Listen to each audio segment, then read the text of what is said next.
जय हिंद दोस्तों। चलिए हम आज स्टडी करने वाले हैं इसको। हम लोग स्टडी करने वाले हैं जो है एनसीईआरटी को। 6 से 12 तक का जो एनसीईआरटी है उसके फिजिक्स को आज हम लोग यहाँ पर कवर कर रहे हैं। तो आप सभी जो है सो देखिए, सीरीज अच्छा लगे तो इसको दोस्तों में शेयर भी करिए ताकि ज्यादा से ज्यादा बच्चे जो है सो जुड़ सके। सबसे पहला सवाल जो है वह कह रहा है कि कार्य का मात्रक है। कार्य का मात्रक क्या है? तो कार्य का मात्रक जो होता है वो जूल होता है। ठीक है, जूल जो है कार्य का मात्रक होता है। शक्ति का मात्रक वाट होता है और बल का मात्रक न्यूटन होता है। डाइन जो है यह सीजीएस मात्रक है। अब आप हमको कमेंट करके बताइए कि डाइन जो है किसका सीजीएस मात्रक है, यह कमेंट करके बताइए आप। अगला प्रश्न है कि निम्नलिखित में से कौन सा मात्रक सुमेलित नहीं है, यानी कि 4 गो में से 3 गो सुमेलित होगा या वो नहीं होगा। डेसिबल, इससे क्या मापा जाता है? तो ध्वनि की प्रबलता। देखिए सही बात है। अश्व शक्ति से हम लोग शक्ति की इकाई है। समुद्री मील से हम लोग समुद्री दूरी को मापते हैं, सही है। और डॉब्सन से हम लोग उष्मा की कार्य इकाई नहीं है। ये डॉब्सन किसकी इकाई है? तो ये ओजोन परत के लेयरों को मापने की इकाई है, इसलिए ये वाला हो जाएगा गलत। मतलब आपसे गलत पूछ रहा है तो ऑप्शन नंबर डी जो होगा वही सही हो जाएगा, क्योंकि पूछ ही आपसे गलत रहा है। अगला प्रश्न है आवेग का मात्रक है। क्या है मात्रक? न्यूटन, न्यूटन सेकेंड, बार और डाइन। तो इसका सही आंसर हो जाएगा Newton second. Option number B जो है वो सही आंसर है। आवेग और संवेग इस दोनों का मात्रक एक ही होता है। न्यूटन सेकेंड जो होता है आवेग का भी मात्रक है और संवेग का भी मात्रक है, और दोनों का वीमा भी सेम ही होता है, याद रखिएगा।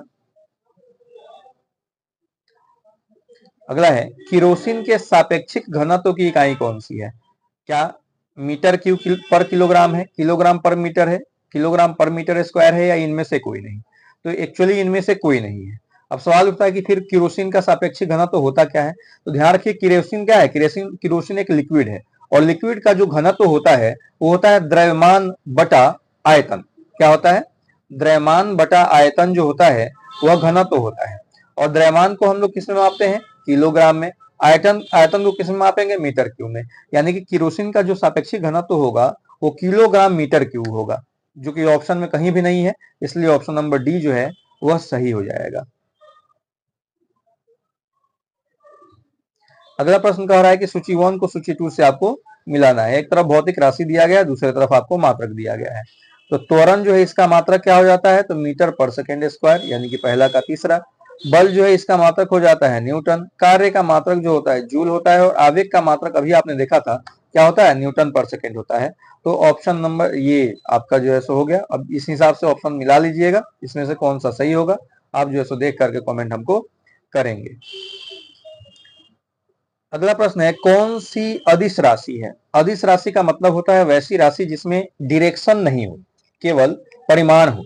ठीक है, तो बल, विस्थापन, वेग और घनत्व, इन सभी में जो घनत्व है वह आपको अदिश राशि है, क्योंकि घनत्व में जो है केवल परिमाण होता है, दिशा नहीं होता है। ठीक है। अगला कोणीय विस्थापन। कोणीय विस्थापन का मात्रक क्या है? रेडियन, स्टेरेडियन, मीटर और सेंटीमीटर। तो कोणीय विस्थापन का मतलब होता है आपको एक चाप द्वारा बनाया गया कोण। ठीक है, इसको कोणीय विस्थापन कहते हैं। कोणीय विस्थापन, अब कोण जो है एंगल मापा जाता है रेडियन और स्टेरेडियन में, लेकिन रेडियन में कब मापा जाता है? जब 2 रेखाओं के द्वारा कोण बने तो उसको रेडियन में मापते हैं, लेकिन 3 रेखाओं के द्वारा जब कोण बनता है तो उसको हम लोग स्टेरेडियन में मापते हैं। ठीक है, तो इसका जो हो जाएगा वह क्या हो जाएगा भैया? तो इसका जो हो जाएगा वह रेडियन हो जाएगा। क्यों? क्योंकि 2 ही रेखाओं के मिलने से कोण बन रहा है। तो ऑप्शन नंबर ए जो होगा वह सही आंसर होगा। अगला प्रश्न देखिए क्या कह रहा है।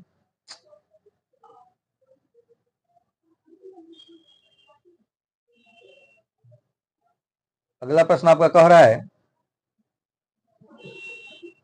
कि वह कोण जो किसी वृत्त की त्रिज्या के बराबर लंबाई के चाप द्वारा उसके केंद्र पर बनाया जाता है कहलाता है। अभी आपने पीछे देखा था ना, चाप के द्वारा बनाया गया कोण जो है वह क्या कहलाता है? तो उसको हम लोग रेडियन कोण कहते हैं। ठीक है, आइए अगला सुमेलित करने वाला फिर से आ गया, सुमेलित कीजिए। हाइग्रोमीटर, तो हाइग्रोमीटर से हम लोग आर्द्रता को मापते हैं, वायुमंडलीय आर्द्रता, इसका हो जाएगा 2। स्फिग्मोमैनोमीटर, इसके द्वारा जो है रक्तचाप को मापा जाता है, यानी कि हो जाएगा 4। बोलोमीटर, इसके द्वारा हम लोग किसको मापते हैं? इसके बोलोमीटर के द्वारा हम लोग मापते हैं विकिरण ऊर्जा को। इसका 1 हो जाएगा। और पाइरोमीटर जो है इसके द्वारा हम लोग उच्च ताप को मापते हैं, इसका 3 हो जाएगा। ठीक है, यानी कि जो ऑप्शन होगा वह 2 4 1 3 होगा, 2 4 1 3। क्लियर है? देखिए 2 4 1 3, 2 4 1 3 सी में है, सी आपका सही आंसर हो गया। अगला है एक पार्सेक निम्नलिखित में से किसके बराबर होता है? वैसे अगर पार्सेक देखा जाए किस चीज का मात्रक होता है, तो दूरी का मात्रक होता है, और दुनिया में सबसे लंबी दूरी का मात्रक जो है वह पार्सेक ही होता है। आपसे पूछा गया है कि एक पार्सेक का मतलब कितना होता है, तो एक पार्सेक का वैल्यू होता है 3.26 प्रकाश वर्ष, यानी ऑप्शन नंबर डी जो होगा वह आपका सही आंसर हो जाएगा। अगला प्रश्न है पास्कल इकाई है, पास्कल किसकी इकाई है? तो पास्कल जो है दाब की इकाई है। आपको ऑप्शन नंबर बी जो है ये सही आंसर है, दाब की इकाई जो है वह पास्कल है। ध्यान रखिएगा, ये जो मैं करा रहा हूं ये 6 से लेकर 12 तक का एनसीईआरटी का सबसे इंपॉर्टेंट क्वेश्चन सब है। आप किसी भी पब्लिकेशन का प्रैक्टिस सेट बनाते होंगे, अगर वहां फिजिक्स से सवाल आएगा तो मेरे इस प्रैक्टिस सेट से, इस एनसीईआरटी के सेट से 100% सवाल आएगा ही आएगा, नहीं आने का सवाल नहीं उठता है। आप प्रैक्टिस सेट बनाते हो तो आप देखिएगा पर प्रैक्टिस सेट में मेरा पूरा पढ़ लीजिए और अपने प्रैक्टिस सेट में मिलाइए तो निश्चित रूप से आपको सवाल मिलते हुए दिखेंगे। अगला है कैंडेला मात्रक है। कैंडेला अगर देखा जाए तो यह मूल रूप से मूल राशि होता है, तो मूल राशि होता है तो इसका मूल मात्रक भी होता है। कैंडेला का मात्रक होता है ज्योति तीव्रता, तो ऑप्शन नंबर डी जो है वो सही आंसर हो गया। ठीक है, वैसे मूल राशियों की संख्या जो है वो कितनी है? 7 है, तो सातों में से एक कैंडेला है, इसको हम लोग सी और डी लिखते हैं कैंडेला को। ठीक है, और इसका मात्रक जो होता है वो ज्योति तीव्रता का मात्रक होता है। अगला पूछ रहा है कि इनमें से अदिश राशि कौन सा है? ऊर्जा, बलाघूर्ण, संवेग और उपयुक्त सभी। इसमें जो है उपयुक्त सभी तो होगा नहीं, ऊर्जा जो है वह अदिश राशि है, क्योंकि ऊर्जा की कोई डायरेक्शन नहीं होती है। अगर निम्नलिखित में से सदिश राशि कौन सा है? सदिश राशि जिसमें वेग, जिसमें आपको डायरेक्शन और परिमाण दोनों हो, तो वेग जो है यह आपकी कैसी राशि है? सदिश राशि है। ध्यान रखिएगा, मान लीजिए आपको याद ही नहीं रह रहा है कि कौन है, तो जितने मूल राशि आप पढ़ते हैं ना, मूल राशि, ये सभी के सभी अदिश राशि है। देखिए द्रव्यमान मूल राशि का मात्रक होता है, लंबाई मूल राशि है, समय जो है मूल राशि है, तो ये सभी के सभी मूल राशि है, तो मूल राशि जो होता है वो अदिश राशि होगा, ये ध्यान रखिएगा। जो बच गया वेग वो आपका सदिश राशि हो गया। अगला कह रहा है कि पदार्थ के संवेग और वेग के अनुपात से कौन सी भौतिक राशि प्राप्त होती है? पदार्थ के वेग और संवेग, संवेग और वेग, तो संवेग का होता है क्या? एम, अभी, वेग को क्या है कहेंगे? भी से भी कट गया, क्या बचा? एम, एम फॉर मास यानी कि द्रव्यमान। ऑप्शन नंबर सी जो होगा वह आपका सही आंसर हो जाएगा। अगला है पार्सेक किसकी इकाई है? ये क्वेश्चन रिपीट हो रहा है, मैं इसका आंसर नहीं बताऊंगा, आप कमेंट करके बताइए, जस्ट इसके पहले ही ये चर्चा में आया था। अगला है यदि कोई वस्तु गमन करते हुए अपने प्रारंभिक बिंदु पर पहुंच जाए तो अंतिम विस्थापन क्या होगा? ध्यान रखिएगा, जब भी कोई वस्तु एक जगह से दूसरी जगह जाती है तो उस दौरान जब अपने जहां से चलना उसने शुरू किया था पुनः वहीं पे पहुंच जाए तो विस्थापन 0 हो जाएगा। लेकिन दूरी की बात की जाए तो दूरी दोगुनी हो जाएगी। ठीक है, अगर राउंड में चल रहा है तब तो सिंगल दूरी होगा, लेकिन अगर सीधी रेखाओं में चल रहा है और जहां से चलना प्रारंभ किया वहीं पे आ गया तो दूरी दोगुनी हो जाएगी और आपका विस्थापन जो होगा वो क्या हो जाएगा? शून्य हो जाएगा। यही कारण है कि पृथ्वी का विस्थापन शून्य होता है, क्योंकि पृथ्वी अपने एक ही अक्ष पर हमेशा घूम रही है, गोल गोल घूम रही है। जो गोलाई में दौड़ने वाला जो ट्रैक होता है उस पर दौड़ने वाले जो लोग होते हैं उनका भी विस्थापन क्या होता है? 0 होता है, और यही कारण है कि गोलाई में दौड़ने वाले का कार्य भी 0 हो जाता है। आगे हम चर्चा करेंगे क्यों। वैसे इसका आंसर होगा ऑप्शन नंबर बी सही आंसर है।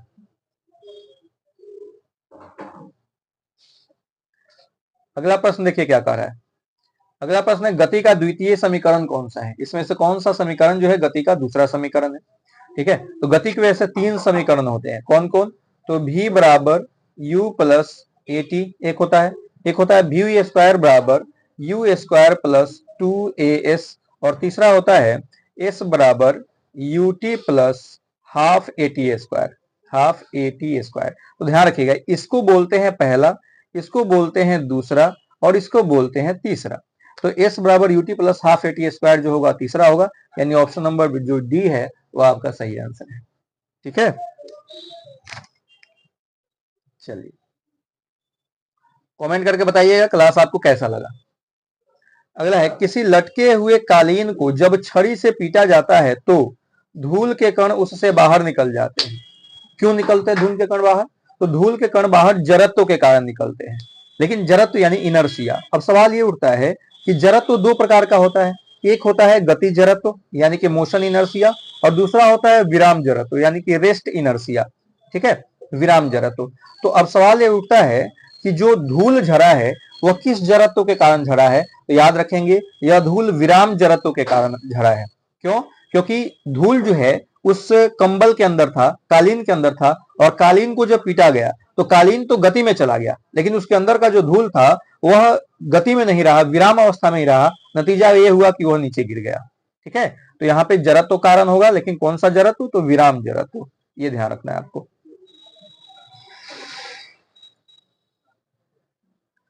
अगला है, क्रिकेट खिलाड़ी तीव्र गति से आती हुई गेंद को कैच करने के लिए अपने हाथ को पीछे हटाता है। क्यों? देखिए, वह अपने संवेग जो है ना उसमें परिवर्तन को कम करना चाहता है। ठीक है, संवेग परिवर्तन कम हो जाएगा तो हाथ में कम चोट लगेगा। देख लीजिए, गेंद के संवेग का परिवर्तन दर कम हो जाए जिससे चोट कम पहुंचे। तो ऑप्शन नंबर ए जो होगा वह सही आंसर होगा। यानी संवेग को कम करना चाहता है खिलाड़ी, इसलिए ये सब व्याख्या दिया हुआ है, वही हम आपको समझाए हैं। अगला है, निम्नलिखित कथनों पर विचार कीजिए। बोल रहा है कि चलती गाड़ी के अचानक रुकने पर यात्री पीछे की ओर गिर जाता है जड़त्व के कारण। बिल्कुल सही बात है, यात्री पीछे की ओर गिरता है, काहे गिरता है? जड़त्व के कारण गिरता है। कौन सा जड़त्व? तो गति जड़त्व के कारण गिरता है। लेकिन ध्यान रखिएगा, क्या बोला है कि चलती गाड़ी के अचानक रुकने पर यात्री जो है गिर जाता है। तो चलती गाड़ी के अचानक रुकने पर यात्री पीछे नहीं गिरता है, यहाँ पे क्या बोला है? पीछे की ओर। पीछे की ओर नहीं गिरता, वह आगे की ओर गिरता है। ठीक है, क्योंकि वह गति में होता है और गाड़ी रुक गई, तो गति जड़त्व के कारण गिरता है। तो ये हो जाएगा आपका गलत। अगला है, बंदूक पीछे की ओर झटका मारती है क्रिया प्रतिक्रिया के कारण। बिल्कुल, न्यूटन के थर्ड लॉ का इस्तेमाल होता है बंदूक के पीछे झटका मारने में, ये सही है दूसरा। अगला है, खेल कूद में ऊंची कूद वाले खिलाड़ी के गिरने के लिए भूमि पर बालू का ढेर बिछाया जाता है जड़त्व उत्पन्न करने के लिए। ठीक है, जड़त्व उत्पन्न करने के लिए। आइए देख लेते हैं इसका क्या होगा। इसका कथन एक और दो जो है आपका सही बता रहा है। एक और दो सही बता रहा है, तीसरा गलत है। जड़त्व नहीं, ये आपको बालू पर गिरने के लिए संवेग कम करने के लिए, जड़त्व नहीं। पहला कैसे गलत हो गया भैया? चलती गाड़ी के अचानक रुकने पर यात्री पीछे की ओर झुक जाता है। गाड़ी रुकी है, स्टार्ट होगी पीछे की ओर, ये गलत दिया हुआ, इसका ऑप्शन गलत है बाबू। ये तो होगा नहीं, पीछे की ओर कभी नहीं झुकेगा, आगे की ओर झुकेगा। चलती हुई गाड़ी के अचानक रुकने पर यात्री आगे की तरफ झुकेगा, तो ये नहीं होगा, ये हो गया गलत। ऑप्शन गलत चेक करा रहा है। ठीक है, केवल आपका दूसरा जो है वह सही आंसर होगा, केवल दूसरा सही होगा। ऑप्शन नंबर सी जो होगा वह आपका सही होगा, बाकी दोनों गलत है। ठीक है, ऑप्शन सी सही होगा।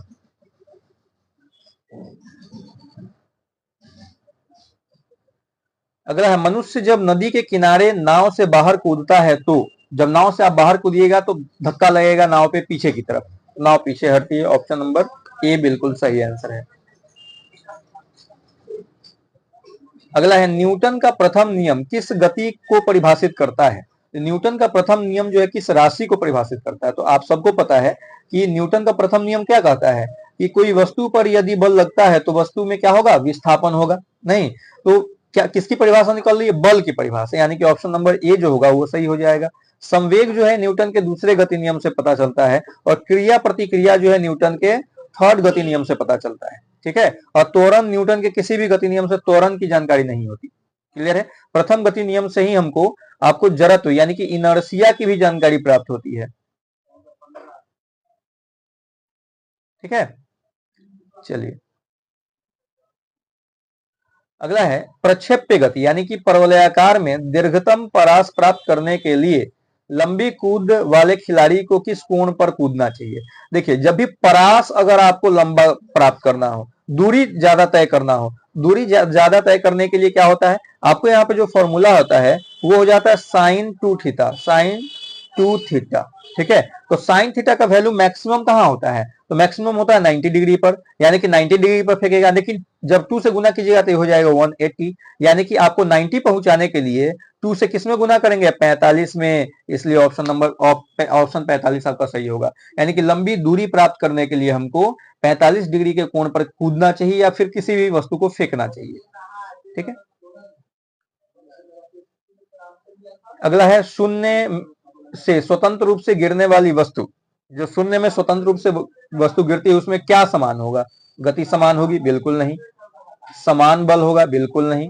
समान त्वरण होगा? बिल्कुल सही बात है। उसका जो त्वरण होगा वह समान होगा और इनमें से कोई नहीं, क्योंकि जब स्वतंत्र रूप से कोई वस्तु गिरती है तो पृथ्वी त्वरण कितना लगाता है? 9.8 मीटर पर सेकेंड स्क्वायर। तो हर सेकेंड के साथ आपका 9.8 मीटर पर सेकेंड ही लगेगा, ये घटेगा बढ़ेगा नहीं। क्यों? क्योंकि स्वतंत्र रूप से गिर रहा है, इसलिए आपका त्वरण जो होगा वो क्या होगा?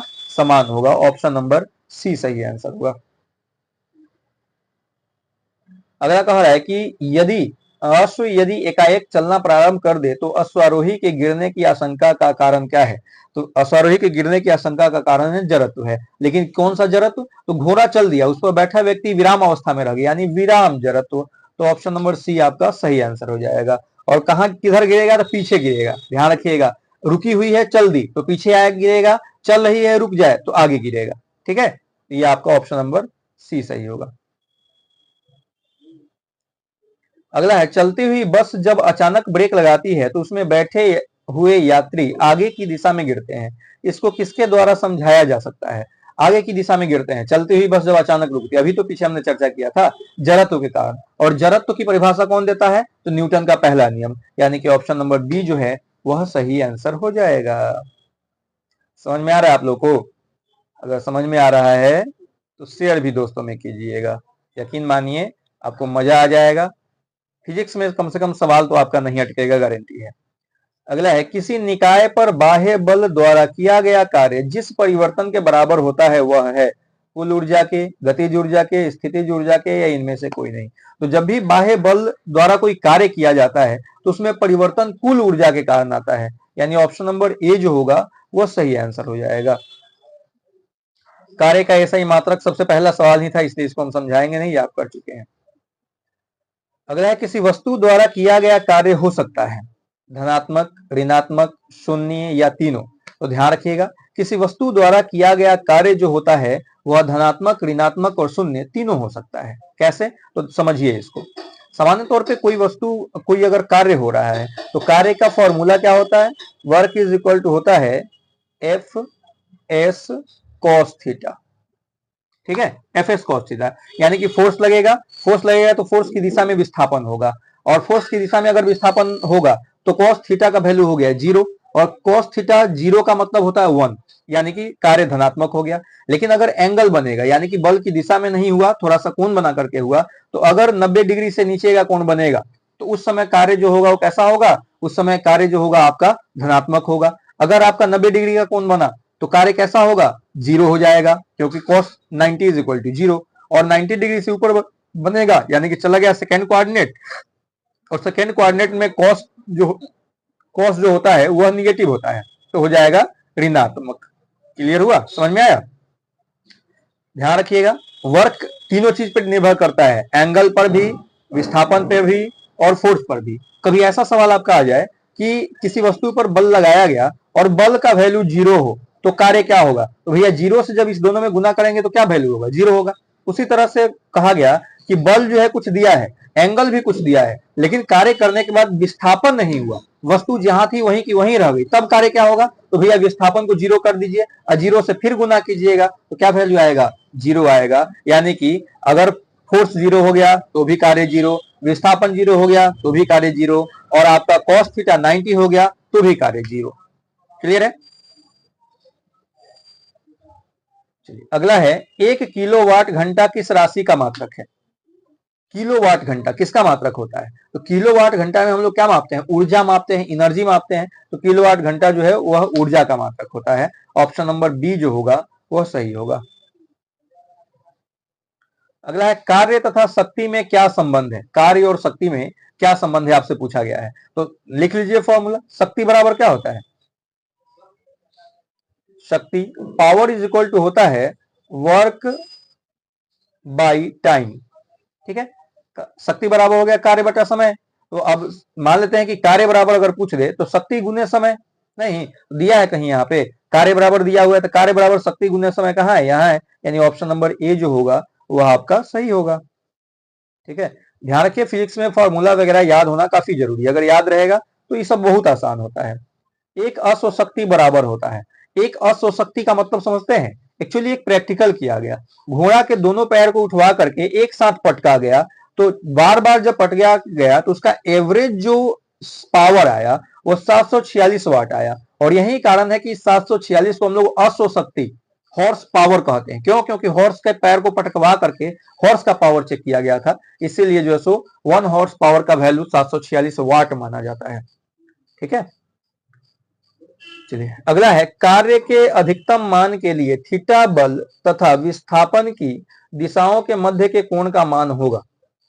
कार्य के अधिकतम विस्थापन के लिए, तो कार्य का अधिकतम विस्थापन कब होगा? तो अभी आपने पीछे देखा था, कार्य में होता है कॉस थीटा, कॉस थीटा, और कॉस थीटा का वैल्यू, थीटा का वैल्यू सबसे ज्यादा कितना में होता है कॉस में? तो 0 डिग्री पर कॉस का वैल्यू सबसे ज्यादा होता है। तो आपको अधिकतम पूछ रहा है, तो देख लीजिए कॉस 0 जो होगा वो आपका अधिकतम होगा। ऑप्शन नंबर सी जो होगा वो आपका सही आंसर होगा। क्लियर है? क्लियर है राजा कि नहीं? कोई दिक्कत हो तो आप कमेंट कर सकते हैं।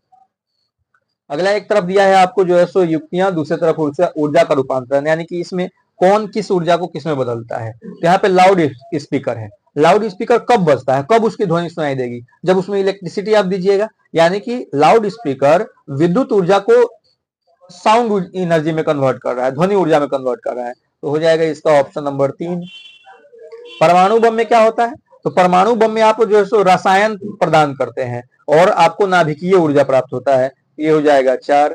डायनेमो में क्या होता है? तो डायनेमो में आप घुमाते हैं, यानी कि यांत्रिक ऊर्जा देते हैं, उससे विद्युत मिलता, हो जाएगा 2। और ट्रांसमीटर के लिए कौन बच गया? विद्युत ऊर्जा से विद्युत चुंबकीय ऊर्जा ट्रांसमीटर में प्राप्त होता है। ठीक है, समझ में आ रहा है कि नहीं आप लोगों को?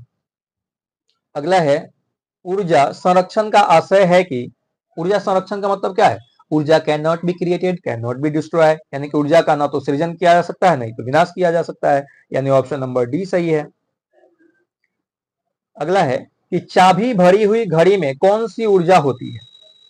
चाबी भरी हुई घड़ी में जब चाबी घुमाते हैं आप घड़ी में, तो उसमें कौन सी ऊर्जा जाती है? तो जब घुमा रहे होते हैं तो आप जो उसमें देते हैं कौन सा? तो काइनेटिक एनर्जी। और जब घुमा के छोड़ दिए तो वो स्थिर हो गया, तब उसमें हो गया स्थितिज ऊर्जा, यानी कि पोटेंशियल एनर्जी। और काइनेटिक पोटेंशियल दोनों एनर्जी किसी में हो तो उसी को यांत्रिक एनर्जी कहते हैं, क्योंकि यांत्रिक एनर्जी बराबर होता है kinetic energy plus potential energy.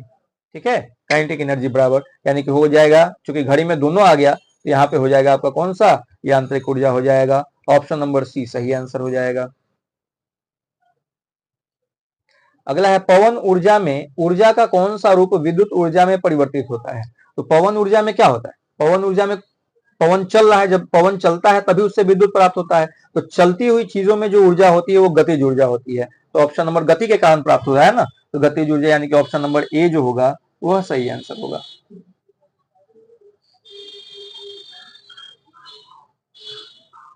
Class बढ़िया लगे तो शेयर जरूर कीजिएगा।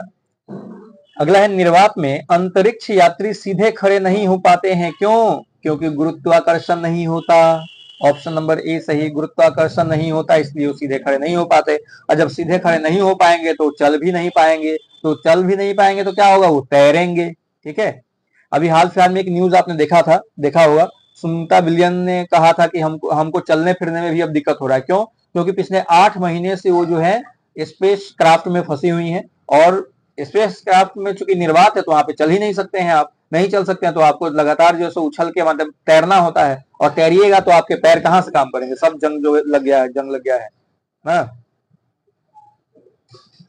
अगला है, पृथ्वी का पलायन वेग है। तो पृथ्वी का पलायन वेग जो होता है वह 11.2 किलोमीटर पर सेकेंड होता है, यानी कि ऑप्शन नंबर ए सही आंसर हो जाएगा। अगला प्रश्न है, भूतुल्यकालिक उपग्रह के परिक्रमण की अवधि होती है, जो भूतुल्यकालिक उपग्रह होता है उसके परिक्रमण की अवधि जो होती है वो 24 घंटे की होती है, यानी कि पृथ्वी के परिक्रमण की जो अवधि होती है सेम टू सेम वही अवधि भूतुल्यकालिक उपग्रहों की होती है। ठीक है, ये ध्यान रखिएगा। एक चीज और यहाँ सवाल हो सकता है कि भूतुल्यकालिक उपग्रह जो है इनको कितनी ऊंचाई पर स्थापित किया जाता है? तो याद रखेंगे, इनको जो है लगभग 3500 किलोमीटर की ऊंचाई पर स्थापित किया जाता है, 35,000 किलोमीटर की ऊंचाई पर स्थापित किया जाता है। तीसरा सवाल यह हो सकता है कि भूतुल्यकालिक उपग्रह जो है इसको पृथ्वी पे के किस सामने स्थापित किया जाता है? तो ध्यान रखिएगा, भूमध्य रेखा के सामने स्थापित किया जाता है। ठीक है, भूमध्य रेखा जो होता है इक्वेटर, उसके सामने ऊपर 35,000 किलोमीटर की ऊंचाई पर इसको स्थापित किया जाता है। लगभग लगभग 35,000, ध्यान रखिएगा 35,765 होता है।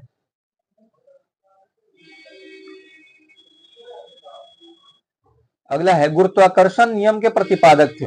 किसने गुरुत्वाकर्षण का नियम दिया था? सब जानते हैं, न्यूटन ने। आपने सुना होगा कहानी कि एक बगीचे में बैठे थे, एक सेब गिरता है, उसी से इन्होंने गुरुत्वाकर्षण का पता लगाया। एक अंतरिक्ष यात्री को उसके अंतरिक्ष यान में पृथ्वी की परिक्रमा करते समय अनुभव होता है। जब अंतरिक्ष यात्री अंतरिक्ष से पृथ्वी की परिक्रमा करता है तो उसको भारहीनता का अनुभव होता है। ऑप्शन नंबर डी जो होगा वह सही होगा। अगला बोला है कि लोलक घड़ियां गर्मियों में क्यों सुस्त हो जाती हैं? तो लोलक घड़ियां गर्मियों में सुस्त इसलिए हो जाती हैं क्योंकि उनकी लंबाई जो है वह इंक्रीज कर जाता है, यानी कि लंबाई उनकी बढ़ जाती है, इसलिए वे सुस्त हो जाती है। लोलक घड़ियों की अगर बात की जाए तो होता है 2 pi root under L by G. ठीक है, तो ध्यान रखिए 2 कांस्टेंट वैल्यू है, पाई भी कांस्टेंट वैल्यू है, जी भी कांस्टेंट वैल्यू है, 9.8 मीटर पर सेकेंड स्क्वायर। बचा क्या? एल, एल फॉर लेंथ, यानी कि एल जो है ऊपर है। अगर लंबाई बढ़ेगा भैया, तो लंबाई बढ़ेगा तो आपका जो है टाइम क्या हो जाएगा? बढ़ जाएगा। लंबाई घटेगा तो टाइम घट जाएगा। तो बोल रहा है कि लोलक घड़ियां सुस्त हो जाती है गर्मियों में। क्यों? तो लंबाई बढ़ जाता है, लंबाई बढ़ेगा तो टाइमिंग भी बढ़ेगा, तो उसी को ना बोलते हैं सुस्त। यानी कि जो ज्यादा समय में काम करे उसको सुस्त कहते हैं, बाद धीरे धीरे काम कर रहा है, नहीं। तो लंबाई बढ़ती है जिसके कारण जो है आपका टाइम पीरियड बढ़ जाता है। ठीक है, तो ऑप्शन नंबर सी आपका सही होगा। अगला है पीसा की झुकी हुई मीनार क्यों नहीं गिरती? इसलिए नहीं गिरती क्योंकि इसके गुरुत्व केंद्र में जाने वाली ऊर्ध्वाधर रेखा पृथ्वी के तल के अंदर है। ठीक है, इसके गुरुत्वीय केंद्र को जो है सो इस तरह से अरेंज किया गया है कि मिडिल पोर्शन को कवर करे। अगला है, वैसे अगर पूछा जाए कि पीसा का मीनार है कहाँ, तो कमेंट करके बताइए कि किस देश में पीसा का मीनार है, यह आपको कमेंट करना है। अगला है पृथ्वी की परिक्रमा करता हुआ कोई उपग्रह इसलिए पृथ्वी पर नहीं गिरता क्योंकि पृथ्वी का आकर्षण उसकी गति को त्वरण प्रदान कर देती है। ठीक है, पृथ्वी का जो आकर्षण है वह आकर्षित नहीं करके त्वरण प्रदान कर देती है, जिसके कारण वह राउंड राउंड घूमने लगता है और पृथ्वी पर नहीं गिरता। तो ऑप्शन नंबर ए होगा सही। अगला है चंद्रमा पर कोई वायुयान नहीं है, वायुमंडल नहीं है, क्यों वायुमंडल नहीं है? क्योंकि चंद्रमा का जो पलायन वेग होता है वह आपको क्या होता है? काफी कम होता है। ठीक है, पलायन वेग कम होता है, यानी इस पर गैस के अणुओं का पलायन वेग वर्ग मध्य मूल वर्ग से कम होता है। पलायन वेग जो है कम है, नतीजा यह है कि वहां पे वायुमंडल नहीं है। अगला है यदि कोई उपग्रह पृथ्वी तल के अति निकट किसी कक्षा में परिक्रमा कर रहा है तो उसका कक्षीय वेग निर्भर करता है किस पर? तो पृथ्वी की त्रिज्या पर निर्भर करता है। ठीक है, आपने सुना होगा G F m1 m2 by R square. ठीक है, अगर आर स्क्वायर जो होगा वह क्या होगा? आर का मान बढ़ेगा तो ये घटेगा, आर का मान घटेगा ये बढ़ेगा, यानी किस पर निर्भर कर रहा है? आर पर। आर मतलब त्रिज्या, रेडियस, रेडियस मान त्रिज्या, यानी ऑप्शन नंबर बी होगा सही आंसर। अगला है जब कोई वस्तु ऊपर से गिराई जाती है तो उसका भार होता है। जब ऊपर से कोई वस्तु गिरेगी तो उसके भार में क्या परिवर्तन होगा? कोई परिवर्तन नहीं, अपरिवर्तित रहता है। ऑप्शन नंबर बी जो है वो आपका सही आंसर होगा। और द्रव्यमान तो हमेशा अपरिवर्तित रहता है। जब भू स्थिर उपग्रह छोड़ा जाता है तब यह गति करता है। कैसे गति करता है? तो भूमध्य रेखा पर पश्चिम से पूर्व की तरफ, यानी कि जिस दिशा में पृथ्वी परिक्रमा करती है उसी दिशा में यह भी परिक्रमा करता है। ऑप्शन नंबर सी जो होगा वो सही होगा। अगला है सूची 1 को सूची 2 से मिलाने की बात हो रही है। बोला कि वस्तु का भार अधिकतम है। वस्तु का भार जो है सबसे अधिकतम कहां होता है? तो ध्रुवों पर वस्तु का भार जो होता है वह सबसे अधिकतम होता है। लेकिन यहाँ पे ऑप्शन क्या दिया है, पढ़ लेते हैं। पृथ्वी की सतह से ऊंचाई में वृद्धि, शून्य बिंदु पर पृथ्वी की सतह पर, तो पृथ्वी की सतह पर, चूंकि अब यहाँ पे वो नहीं दिया हुआ है तो पृथ्वी की सतह पर सबसे ज्यादा होता है। अगला बोला है वस्तु का भार घटता है। तो वस्तु का भार कब घटता है? जब पृथ्वी की सतह से ऊंचाई में वृद्धि होगा या पृथ्वी की सतह से गहराई में वृद्धि होगा। तो गहराई दिया नहीं, ऊंचाई दिया, यानी कि इसका एक हो जाएगा। वस्तु का भार बढ़ता है। वस्तु का भार बढ़ता है कब? वस्तु का भार शून्य हो जाता है किस पर? तो शून्य बिंदु पर, यानी केंद्र में। और वस्तु का भार बढ़ता है कब? जब वस्तु चंद्रमा की ओर शून्य बिंदु की पर गतिमान होती है। तो इसका सी का हो जाएगा ऑप्शन नंबर डी। अब सब मिला करके आप ऑप्शन देख करके हमको कमेंट कर सकते हैं कि कौन सा ऑप्शन सही है। अगला है, एक व्यक्ति कृत्रिम उपग्रह में भारहीनता का अनुभव करता है क्योंकि पृथ्वी के कारण लगा आकर्षण बल क्या हो जाएगा, अभिकेंद्रीय बल के बराबर हो जाएगा। जब आकर्षण बल अभिकेंद्रीय बल सेंट्रीफ्यूगल फोर्स के बराबर हो जाता है तो भारहीनता की अनुभव होती है, यानी ऑप्शन नंबर सी जो होगा वह सही आंसर होगा। अगला, भारहीनता होती है, भारहीनता क्या है, तो गुरुत्वाकर्षण की शून्य स्थिति, यानी कि जहां पे ग्रेविटी आपका जीरो हो जाएगा तो वहां पे भारहीनता अनुभव होगी। ठीक है, तो ऑप्शन नंबर ए जो होगा वो सही होगा। अगला है, दो उपग्रह पृथ्वी के चारों ओर समान वृत्तीय पथ में गति कर रहे हैं, तब इनके समान होने का प्रतिबंध है। ये इनका क्या समान होगा, आपसे ये पूछा जा रहा है। समान गति से अगर गमन कर रहे हैं तो इनका चाल जो होगा वह समान होगा। ऑप्शन नंबर जो है सो डी होगा सही। ठीक है,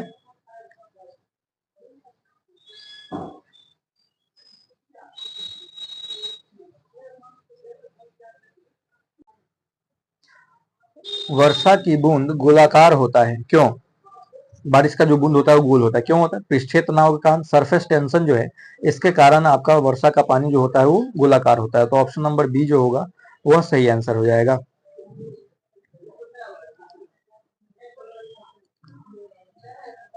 अगला प्रश्न क्या कह रहा है कि वायु दाब मापी के पाठ्यांक में अचानक गिरावट निम्नलिखित में से किसका संकेत है। देखिए, वायु दाब जो है मापी जो है इसको हम लोग कहते हैं बैरोमीटर। ठीक है, बैरोमीटर के नाम से जाना जाता है। तो आपसे पूछा जा रहा है कि बैरोमीटर के पाठ्यांक में अचानक से गिरावट आ जाए तो इसका क्या कारण है।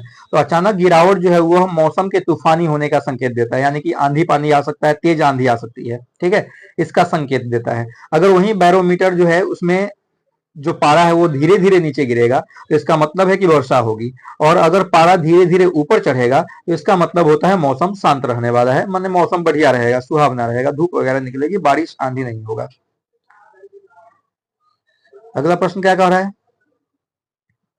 कि साबुन के बुलबुले के अंदर का दाब वायुमंडलीय दाब से, साबुन के अंदर का बुलबुला, जैसे आप जब सरफ साबुन अपने बाल्टी में उसको हिलाते हैं तो उसमें बुलबुला बनता है। तो आपसे पूछा जाए कि बुलबुले के अंदर का जो दाब होता है वह बाहरी दाब की अपेक्षा क्या होता है। तो ध्यान रखिएगा, हमेशा एक चीज का ध्यान रखना है कि अगर वो बुलबुला बना हुआ है तो निश्चित रूप से एक चीज तो तय है कि कम से कम दोनों का दाब बराबर होगा तभी बना है, क्योंकि बाहरी दाब अगर ज्यादा होगा तो पिचक जाएगा, अंदर वाला दाब ज्यादा होगा तो फूलेगा। तो ध्यान रखिएगा कि अंदर वाला दाब ज्यादा है तभी वायुमंडलीय दाब की अपेक्षा वो फूला हुआ है। ध्यान, समझ में आया? अगर दोनों का दाब बराबर होगा तो न फूलेगा न पचकेगा। बाहर वाला अगर ज्यादा होगा तो फूलेगा ही नहीं, और अंदर वाला ज्यादा होगा तो फूलेगा। इसका मतलब है कि वायु जो बुलबुला है उसके अंदर का दाब क्या है, अधिक है, यानी ऑप्शन नंबर ए जो होगा वो सही होगा।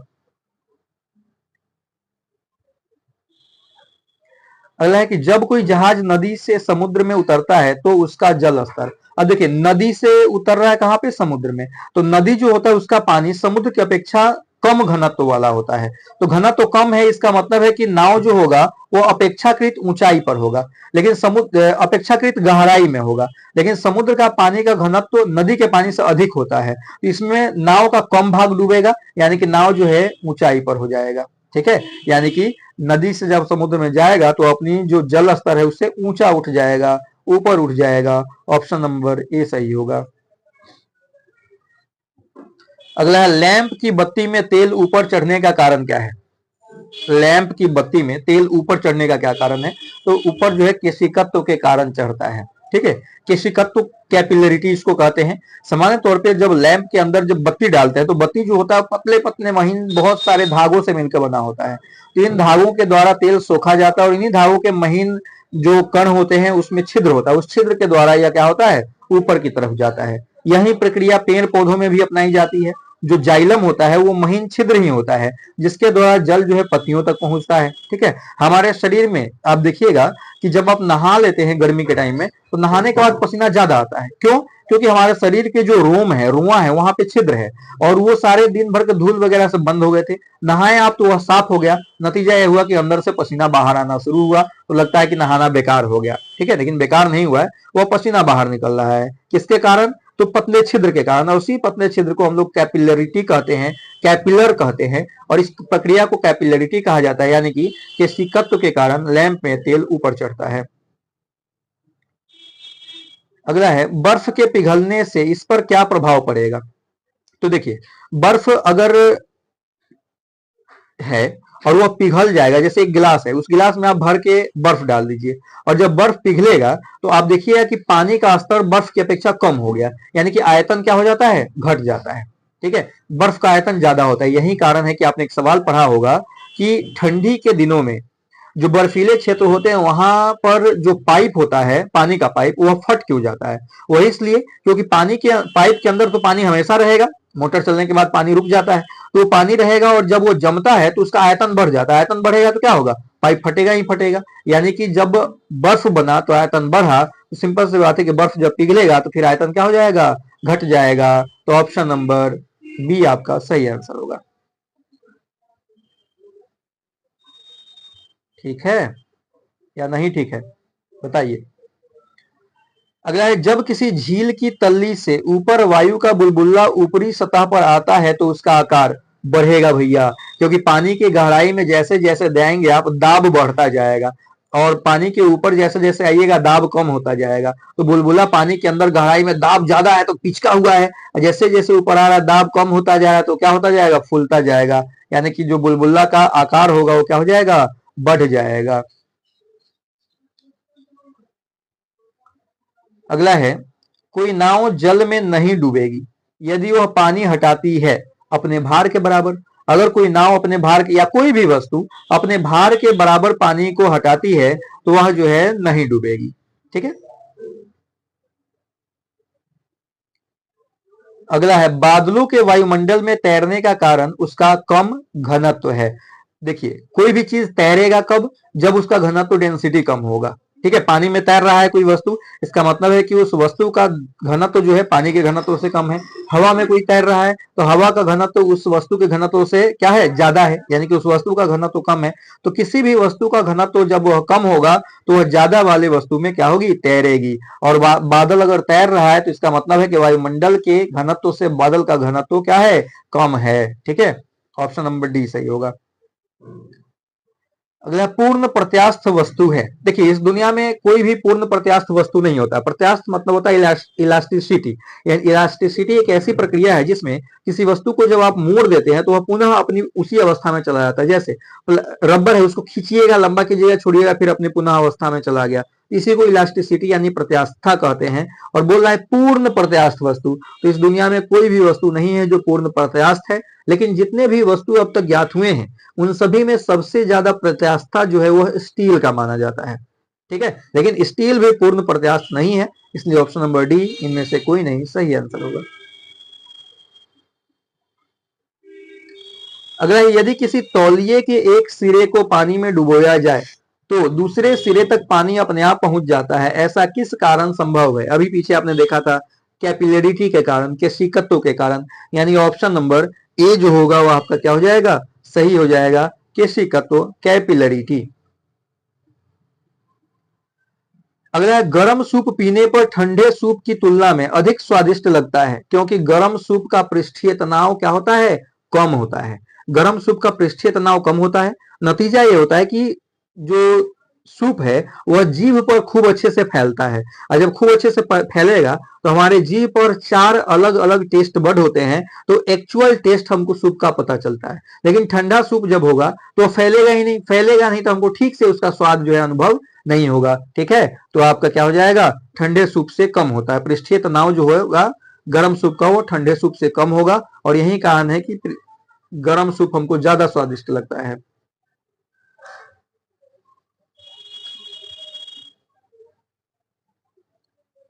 अगला कह रहा है कि मिट्टी का तेल पानी के ऊपर इसलिए तैरता है क्योंकि, मिट्टी का तेल पानी के ऊपर काहे तैरता है, सिंपल सी बात है, अभी पीछे हमने बताया कि मिट्टी का तेल का घनत्व जो होगा वो पानी से कम होता होगा, सिंपल सा, तो उसका घनत्व पानी के घनत्व से कम होता है। देखिए ऑप्शन नंबर 20 कह रहा है ना, ध्यान हमेशा रखिएगा, घनत्व किसी वस्तु का जब कम होगा तो वह वस्तु तैरेगी ही तैरेगी अधिक घनत्व वाले वस्तु के ऊपर। अगला है, गैस से भरे गुब्बारे का नाखून की तुलना में सुई से काटना आसान होता है। जैसे नाखून हलाइएगा गुब्बारे में और सुई चुभाइएगा गुब्बारे में, तो सुई ज्यादा कारगर होगा। क्यों? क्योंकि सुई का दाब जो होगा नाखून की अपेक्षा क्या होगा? कम होगा। क्यों? क्योंकि जितना क्षेत्रफल बढ़ेगा दाब कम होता जाएगा, क्योंकि दाब का फॉर्मूला होता है बल बटा क्षेत्रफल। अब बताइए, नाखून का क्षेत्रफल ज्यादा है कि सुई का? तो सुई का काफी पतला होता है ना, क्षेत्रफल कम है तो बल ज्यादा हो गया, बल ज्यादा हो गया, सिंपल सी बात है कि वो फोड़ देगा। नाखून का क्षेत्रफल ज्यादा हो गया, नीचे वाला बढ़ेगा, ऊपर टोटल वैल्यू अपने आप घट जाएगी। क्लियर है? तो ऑप्शन नंबर बी जो है आपका सही आंसर होगा। अगला है पृष्ठीय तनाव किसके कारण उत्पन्न होता है? पृष्ठीय तनाव किसके कारण उत्पन्न होता है? तो ससंजक बल, इसको बोलते हैं हम लोग कोहेसिव फोर्स, ससंजक बल। ये क्या होता है?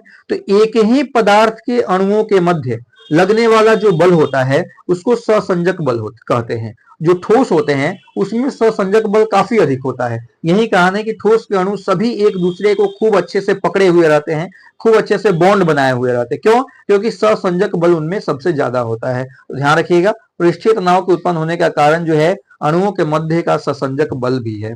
ठीक है। अगला है रबर की अपेक्षा स्टील अधिक प्रत्यास्थ है। अभी हमने पीछे चर्चा किया था कि स्टील जो होता है वो सबसे ज्यादा प्रत्यास्थ होता है। क्यों? क्योंकि अधिक विरूपक बल की आवश्यकता होती है। क्यों? क्योंकि स्टील को मोड़ने में आपको ज्यादा बल लगाना पड़ता है, जबकि रबर को कोई बच्चा भी पकड़ के खींच सकता है आसानी से। अगला कह रहा है कि निम्नलिखित कथनों पर विचार कीजिए। कीजिए विचार। कह रहा है पहला कि प्रत्यास्था की सीमा के अंदर अनुदैर्ध्य प्रतिबल और अनुदैर्ध्य विकृति का अनुपात यंग प्रत्यास्था गुणांक को दर्शाता है। सही बात है। यंग प्रत्यास्था गुणांक यानी कि यंग मॉडुलस जो होता है उसका मतलब होता है अनुदैर्ध्य प्रतिबल बटा अनुदैर्ध्य विकृति। तो ये बात बिल्कुल सही है। अगला बोला कि प्रत्यास्था की सीमा के अंदर अभिलंब प्रतिबल तथा आयतन विकृति का अनुपात आयतन प्रत्यास्था गुणांक को दर्शाता है। यह भी बात सही है, यानी कि आपका ए और बी दोनों आपका क्या हो जाएगा? सही हो जाएगा। ठीक है। अगला है क्वार्ट्ज, फॉस्फर, ब्रॉन्ज लगभग पूर्ण प्रत्यास्थ वस्तु के उदाहरण है। अगला कह रहा है कि गीली मिट्टी, कीचड़ तथा मोम का टुकड़ा पूर्ण सुघट्य वस्तु का उदाहरण है। बिल्कुल दोनों सही बात है, दोनों जो है सो सही है। तो ऑप्शन नंबर सी जो होगा वो सही हो जाएगा। वीडियो आपको पसंद आ रहा हो तो बढ़िया सा कमेंट कीजिए, पसंद नहीं आ रहा हो तो जैसा मन हो वैसा कमेंट कीजिए, लेकिन कीजिए जरूर। अगला है निम्नलिखित में से किस प्रकार की तरंगों का प्रयोग रात्रि दृष्टि उपकरण के लिए किया जाता है? रात के समय में जब जो टॉर्च इस्तेमाल होता है उसमें जो लाइट होती है उसमें किस प्रकार के तरंग का इस्तेमाल होता है? तो ध्यान रखिएगा, अवरक्त किरण का इस्तेमाल, अवरक्त तरंग जो होता है, अवरक्त वेव, इसका जो है इस्तेमाल हम लोग करते हैं। ठीक है। किसमें? नाइट विजन प्राप्त करने के लिए। ऑप्शन नंबर सी आपका सही होगा। अगला है कॉस्मिक किरणें हैं। कॉस्मिक किरणें कैसी किरणें हैं? तो भैया कॉस्मिक किरणें जो होती हैं वह आवेशित किरणें होती हैं। उस पर या तो ऋण आवेश होगा या फिर धन आवेश होगा। बिना आवेशित किरणें जो होती है उसको कॉस्मिक किरण हम लोग नहीं कहते हैं। जब भी कॉस्मिक किरण की चर्चा होगी तो समझ जाइएगा कि यह आवेशित है, लेकिन यह जरूरी नहीं है कि यह धन आवेशित है या ऋण आवेशित। दोनों में से कोई किसी भी प्रकार से वह आवेशित होगा, लेकिन होगा जरूर आवेशित। ठीक है। अगला बोला है कि एफएम प्रसारण सेवा में प्रयुक्त होने वाले आवृत्ति बैंड का परास होता है। जब आप रेडियो चलाते हैं तो आप रेडियो में होता है एक गोल घुमाने वाला, जब उसको घुमाते हैं तो एक रबर बैंड होता है जो ऊपर नीचे जो है सो आपका ट्रेवल करता है। जैसे ऊपर घुमाइएगा तो ऊपर जाएगा, नीचे घुमाइएगा नीचे जाएगा। तो आपसे पूछ रहा है कि उसका जो आवृत्ति परिसर होता है, यानी कि ऊपर वाला जो वैल्यू होता है वो कितना होता है, नीचे वाला कितना होता है। तो ध्यान रखिएगा, दुनिया में जितने भी रेडियो इस्तेमाल होते हैं उनका आवृत्ति परिसर जो है वह सबसे कम 88 और सबसे अधिक 108 होता है। ठीक है। 188 हर्ट्ज से लेकर के 108 हर्ट्ज। यही कारण है कि आप जब रेडियो के चैनल का नाम सब सुनिएगा तो सुनिएगा कि फलाने चैनल जो है 92 मेगा हर्ट्ज पे पकड़ता है, 95 मेगा हर्ट्ज, 91 मेगा हर्ट्ज। आपने कभी नहीं सुना होगा 110 मेगा हर्ट्ज, आपने कभी नहीं सुना होगा कितना 87 मेगा हर्ट्ज। जब भी होगा 88 और 108 के बीच का ही होगा। ठीक है, तो ऑप्शन नंबर डी जो है वो आपका सही आंसर हो जाएगा। अगला कह रहा है कि दो उत्तरोत्तर श्रृंगों अथवा दो उत्तरोत्तर गर्तों के बीच की दूरी को क्या कहते हैं। अब श्रृंग गर्त क्या है, तो जैसे वेव है, वेव कुछ इस तरह से चलती है। ठीक है, तो जो ऊपर वाला है इसको श्रृंग कहते हैं, जो नीचे वाला है इसको गर्त कहते हैं। तो ध्यान रखिएगा, दो श्रृंगों, दो गर्तों या एक श्रृंग और एक गर्त, यानी यहां से लेकर के और यहां तक। ठीक है, इन सभी को हम लोग तरंग दैर्ध्य वेव लेंथ कहते हैं। ठीक है, दो श्रृंग बोल दे, दो गर्त बोल दे, या एक श्रृंग और दूसरा गर्त बोल दे। ठीक है, तो उन सभी की जो दूरी होती है, डिस्टेंस, उनके बीच की दूरी को हम लोग तरंग दैर्ध्य वेव लेंथ कहते हैं। ठीक है, तो ऑप्शन नंबर बी जो है आपका वेव लेंथ क्या हो जाएगा, सही आंसर हो जाएगा। अगला है दूर संचार के लिए प्रयुक्त तरंगे हैं। कौन सा तरंग प्रयुक्त होता है, तो भैया सूक्ष्म तरंग का प्रयोग किया जाता है दूर संचार के लिए। रेडियो तरंगे जो है आपसे सीधा सीधा पूछ रहा है कि रेडियो तरंगे, मोबाइल तरंगे जो होते हैं वो है, ये कैसी तरंग है, तो भैया जो है ये सूक्ष्म तरंग है। ऑप्शन नंबर डी सही है। ध्यान रखेंगे, हम लोग एनसीईआरटी 6 to 12 कवर कर रहे हैं, फिजिक्स। ठीक है, इसके बाद केमिस्ट्री, बायोलॉजी ये भी आएगा। अगला है पराध्वनिक जेट की उड़ान के कारण क्या होता है। पराध्वनिक जेट जब उड़ता है, तो जब वो उड़ता है तो ओजोन लेयर को जब क्रॉस करता है तो ओजोन लेयर को क्या करता है, फाड़ देता है। यानी कि ओजोन लेयर के अंदर जो है वह क्या कर देता है, तो भैया ओजोन लेयर के अंदर वो छेद कर देता है। ठीक है, ओजोन लेयर के अंदर छेद कर देता है। तो ऑप्शन नंबर सी होगा सही आंसर, यानी कि ओजोन लेयर में बाधा पहुंचाता है। अगला है आदर्श कृष्णिका यानी कि ब्लैक होल किस विकिरण को अवशोषित कर लेता है। भैया सभी प्रकार के विकिरण को।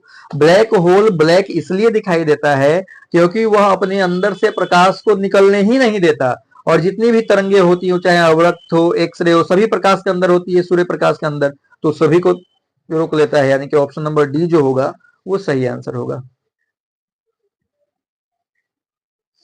अगला है किस विकिरण ऊर्जा का नाम बताइए जिसकी ऊर्जा न्यूनतम है।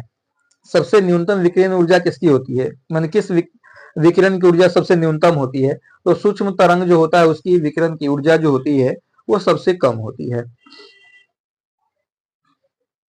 अगला है शिकार पक्षियों या बाधाओं का पता लगाने के लिए चमगादड़ अथवा डॉल्फिन किस परिघटना का प्रयोग करता है। तो चमगादड़ या डॉल्फिन जो होती है उनके पास वह कैपेसिटी है कि वो प्रतिध्वनि उत्पन्न कर सकती है, प्रतिध्वनि निर्धारित करती है, प्रतिध्वनि उत्पन्न करती है। और ये प्रतिध्वनि कैसा होता है, तो ये प्रतिध्वनि जो होता है पराश्रव्य ध्वनि होता है, जो किसी वस्तु से टकरा करके पुनः वापस आ जाता है, इसी का प्रयोग ये लोग करती हैं। तो ऑप्शन नंबर सी जो होगा ये सही होगा। ध्यान रखिएगा, लोग कहता है कि चमगादड़ जो है ना उसको रात को नहीं दिखता, दिन को नहीं दिखता। भैया उसको रात को भी नहीं दिखता। चमगादड़, डॉल्फिन ये दोनों अंधे जीव हैं, इनको रात और दिन कभी दिखाई नहीं देता। ये लोग जब भी ट्रेवल करते हैं तो एक साउंड उत्पन्न करते हैं, और वह साउंड पराध्वनिक होता है जिसे हम लोग नहीं सुन सकते, क्योंकि उसकी जो आवृत्ति होती है वह 20,000 हर्ट्ज से क्या होती है, अधिक होती है। नतीजा ये होता है कि उसको हम लोग सुन नहीं सकते, और उसी का इस्तेमाल करती है चमगादड़ या डॉल्फिन ट्रेवल करने के लिए, शिकार करने के लिए। चलिए अगला क्या कह रहा है भैया। अगला कह रहा है कि दिए गए तीन माध्यमों, एक है जल, दो है इस्पात, तीन है नाइट्रोजन, में ध्वनि की चाल को आरोही क्रम में सजाइए। आरोही क्रम का मतलब होता है सबसे कम जिसमें हो उसका, उसके बाद उसके बाद उसके बाद ऐसे। तो ध्यान रखिएगा, ध्वनि जो है सबसे कम गति से गमन करती है गैस में, उसके बाद गमन करती है आपका जो सो लिक्विड में, उसके बाद गमन करती है सॉलिड में। यानी कि सबसे तीव्र गति से सॉलिड में गमन करती है। आपको आरोही क्रम पूछा है तो सबसे पहले गैस होगा, यानी कि गैस कौन है इसमें, नाइट्रोजन। उसके बाद आपको द्रव, द्रव कौन है, जल। उसके बाद ठोस, ठोस कौन है, इस्पात। यानी कि 3-1-2 हो जाएगा। है कहीं 3-1-2 है, बिल्कुल ऑप्शन नंबर बी जो है सही आंसर है, 3-1-2। अगला ध्वनि तरंगों की चाल किस माध्यम में तीव्रतम होती है। सिंपल सी बात अभी हमने बताया था, इसका हम बताएंगे नहीं, आप कमेंट करके बताइए किस माध्यम में ध्वनि की तरंगे सबसे तीव्र होती हैं।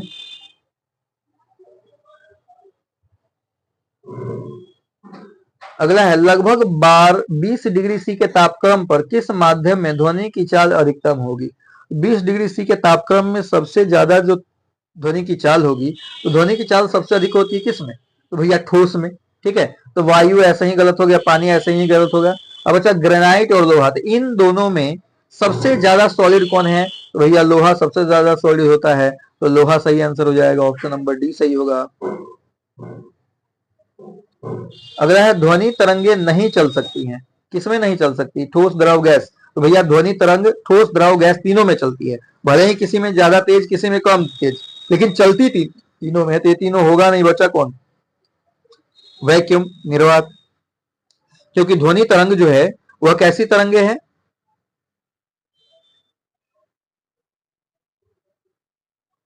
ध्वनि तरंग जो है वह निर्वात में ट्रेवल नहीं कर सकती हैं।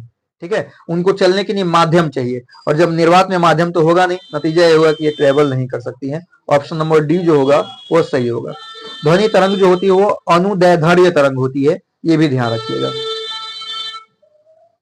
अगला है ध्वनि के स्रोत व परावर्तित सतह के मध्य न्यूनतम दूरी कितनी होनी चाहिए जिससे कि ध्वनि स्पष्ट रूप से सुनाई दे सके? तो देखिए, ध्वनि और परावर्तक सतह के बीच की दूरी जो है वो 16.6 मीटर की दूरी होनी चाहिए कम से कम। ठीक है, तो इसके नजदीक कौन सा ऑप्शन है? 17 मीटर, तो ऑप्शन नंबर बी जो होगा वो 17 मीटर होनी चाहिए। ठीक है, लगभग 17 मीटर आंसर हो जाएगा आपका। एग्जैक्ट अगर पूछ रहे तो 16.6 मीटर जो है उनके बीच की दूरी होनी चाहिए, ये ध्यान रखिएगा। अगला, चंद्रमा के धरातल पर दो व्यक्ति एक दूसरे से बात नहीं सुन सकते। बोलेंगे, उनका मुंह चलता दिखाई देगा लेकिन सुनाई नहीं देगा। क्यों? क्योंकि चंद्रमा पर वायुमंडल नहीं है, और अभी हमने बोला कि ध्वनि जो है वह निर्वात में गमन नहीं कर सकती, तो भैया वो लोग वायुमंडल के अभाव में जो है नहीं सुन सकते एक दूसरे की बातों को। ऑप्शन बी जो होगा सही होगा। अगला है प्रस्रव्य तरंगों के संबंध में निम्नलिखित कथनों पर विचार कीजिए। ये कीड़े को नष्ट करते हैं, बिल्कुल सही बात है। ये कपड़ों से धूल हटाकर उन्हें साफ कर सकते हैं, ये भी सही बात है। इनका उपयोग रोगों के उपचार के लिए होता है, ये भी बिल्कुल सही है। ये स्वचालित दरवाजों को नियंत्रित कर सकते हैं, बिल्कुल ये भी सही है, यानी कि चारों सही है। ऑप्शन देखते हैं, उपयुक्त सभी। ठीक है, ऑप्शन नंबर डी जो है आपको दे रहा है उपयुक्त सभी, तो यही आपका सही आंसर होगा। अगला है चमगादड़ अंधेरी रात में उड़ सकते हैं और अपना शिकार भी कर सकते हैं, इसका कारण क्या है? अभी पीछे हमने आपको बताया था, क्या है इसका कारण? तो पराध्वनि तरंगे उत्पन्न करती हैं, और अल्ट्रासोनिक वेव जो है ये उत्पन्न करती हैं, और उसी के द्वारा जो है निर्देश प्राप्त करके अपने शिकार को पकड़ती हैं। समझ रहे हैं ना आप? क्लास बढ़िया लग रहा हो तो शेयर भी करिए। अगला है हृदय अपश्रव्य आवृत्ति पर कंपन करती है, बिल्कुल सही बात है। हृदय जो है, आप हृदय की आवाज को आप नहीं सुन सकते, उसको सुनने के लिए हमको जो है किसका इस्तेमाल करना होता है? तो आप देखेंगे स्टेथोस्कोप का इस्तेमाल करना होता है। हालांकि आस्तिकों का कान जो है वह हृदय की धड़कन को सुन सकता है। आप सुने होंगे कोई कोई बोलता है हम तो हर दिल की आवाज सुन सके नहीं, तो इसका मतलब है कि उसका कान नहीं, उसका स्टेथोस्कोप है। ठीक है, तो ये बात सही हो गया। अगला, ध्वनि की गति गैस में द्रव एवं ठोस की तुलना में अधिक होता है, गलत बात है। गैस में ठोस एवं द्रव की तुलना में कम होता है, तो ये होगा नहीं, ये सही है आपका, दूसरा गलत है। अगला, मैक संख्या को ध्वनि की गति दर्शाने में प्रयोग किया जाता है, बिल्कुल सही बात है। प्रस्रव्य ध्वनि की आवृत्ति 20,000 हर्ट्ज से अधिक होती है, बिल्कुल सही है। यानी कि पहला तीसरा चौथा सही होगा। पहला तीसरा चौथा, पहला तीसरा चौथा, ये सही होगा भैया, ये गलत दिया है ऑप्शन, ये नहीं मानिएगा। पहला तीसरा चौथा आपका सही होगा। अगला है 100 डेसिबल के शोर की प्रबलता स्तर संगत होती है, यानी कि 100 डेसिबल का अगर आवाज है तो उसको किसके संगत माना जाता है? तो ध्यान रखिएगा, शोर शराबे वाले गलियों के संगत माना जाता है, या फिर क्रिकेट ग्राउंड जहां पे मैच होता है, बहुत सारी भीड़ होती है, उसका भी इसी तरह का हालत होता है, वहां भी 100 डेसिबल या उससे ऊपर की ध्वनि उत्पन्न होती है, तो ऑप्शन सी होगा सही। अगला है विश्व स्वास्थ्य संगठन के अनुसार एक नगर के लिए सुरक्षित ध्वनि प्रदूषण क्या है? तो सुरक्षित ध्वनि प्रदूषण है आपका 45 डेसिबल। 45 डेसिबल तक अगर ध्वनि है तो ठीक है, कोई दिक्कत नहीं। उससे ज्यादा अगर ध्वनि होती है तो फिर नुकसानदेह साबित हो सकती है। ठीक है,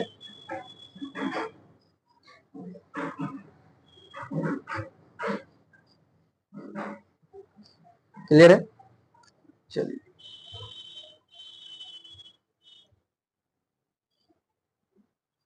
अगला प्रश्न है जब सितार और बांसुरी पर एक ही स्वर बजाया जाए तो उनसे उत्पन्न ध्वनि का भेद निम्नलिखित में अंतर के कारण किया जाता है। किसके अंतर के कारण होता है? तो ध्वनि में गुणता के अंतर के कारण। ठीक है, ध्वनि में जो गुणता का अंतर होगा उसके कारण जो है दो अलग अलग इंस्ट्रूमेंट में हम लोग अंतर स्पष्ट कर पाते हैं, दो अलग अलग इंस्ट्रूमेंट के साउंड में अंतर स्पष्ट कर पाते हैं, वह ध्वनि में गुणता के कारण। अगला है, टेलीविजन के दूरस्थ नियंत्रण के लिए किस प्रकार के विद्युत चुंबक विकिरण का प्रयोग किया जाता है? टेलीविजन के दूरस्थ नियंत्रण के लिए आपसे पूछा जा रहा है किस प्रकार के विद्युत चुंबकीय विकिरण का प्रयोग करते हैं? तो हम लोग जो है अवरक्त विकिरण का प्रयोग जो है करते हैं। अगला प्रश्न है, टेलीविजन प्रसारणों में श्रव्य संकेतों को पोषित करने के लिए प्रयुक्त तकनीक कौन सी है? तो आवृत्ति अध्यारोपण जो है इसका इस्तेमाल हम लोग करते हैं, आवृत्ति अध्यारोपण का इस्तेमाल करते हैं।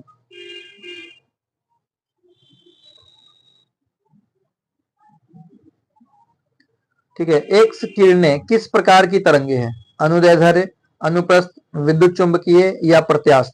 तो ध्यान रखिएगा, एक्स किरणें जो है वो विद्युत चुंबकीय तरंगे हैं। ऑप्शन नंबर सी आपका सही आंसर होगा।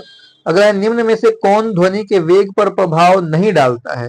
किसका प्रभाव ध्वनि के वेग पर नहीं पड़ता? तो भैया आर्द्रता का प्रभाव नहीं पड़ता, जबकि दाब का प्रभाव पड़ेगा, ताप का प्रभाव पड़ेगा, घनत्व का प्रभाव पड़ेगा, लेकिन आर्द्रता का कोई प्रभाव आपके ध्वनि पर के प्रभाव पर नहीं पड़ेगा।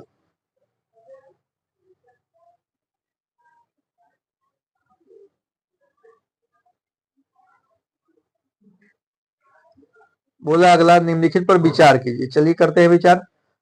बोला कि उष्मा इंजन एक उपकरण है जिसके द्वारा उष्मा ऊर्जा को यांत्रिक ऊर्जा में बदला जाता है।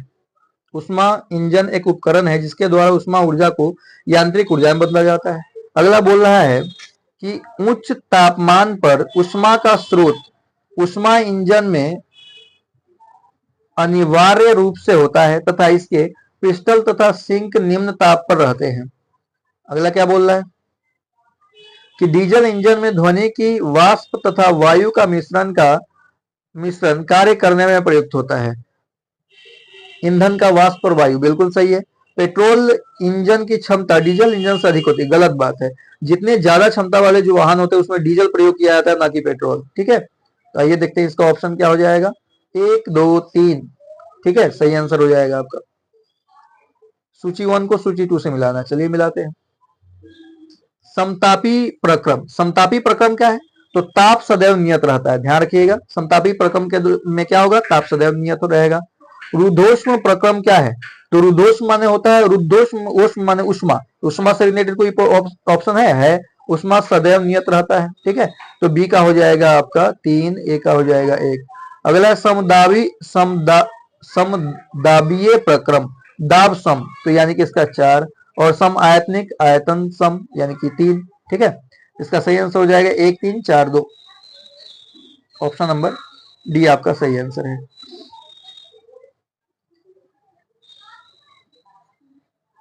फिर से मिलान करना है। संवहन, विकिरण चालक और उष्मा संचालक। देखिए क्या होता है, पहला ऑप्शन देखिए, उष्मा रूपांतरण के कारण अणुओं में संघटन होता है। उष्मा का संचरण वस्तु के एक भाग से दूसरे भाग में होता है। उष्मा रूपांतरण के कारण उष्मीय पदार्थों में वास्तविक गति होती है। और अंतिम है, उष्मा वैद्युत चुंबकीय विकिरण के रूप में निकलती है। उष्मा वैद्युत चुंबकीय विकिरण के रूप में कहां से कब निकलती है? तो जो विकिरण ऊर्जा होगा उसमें ऐसा होता है। ठीक है,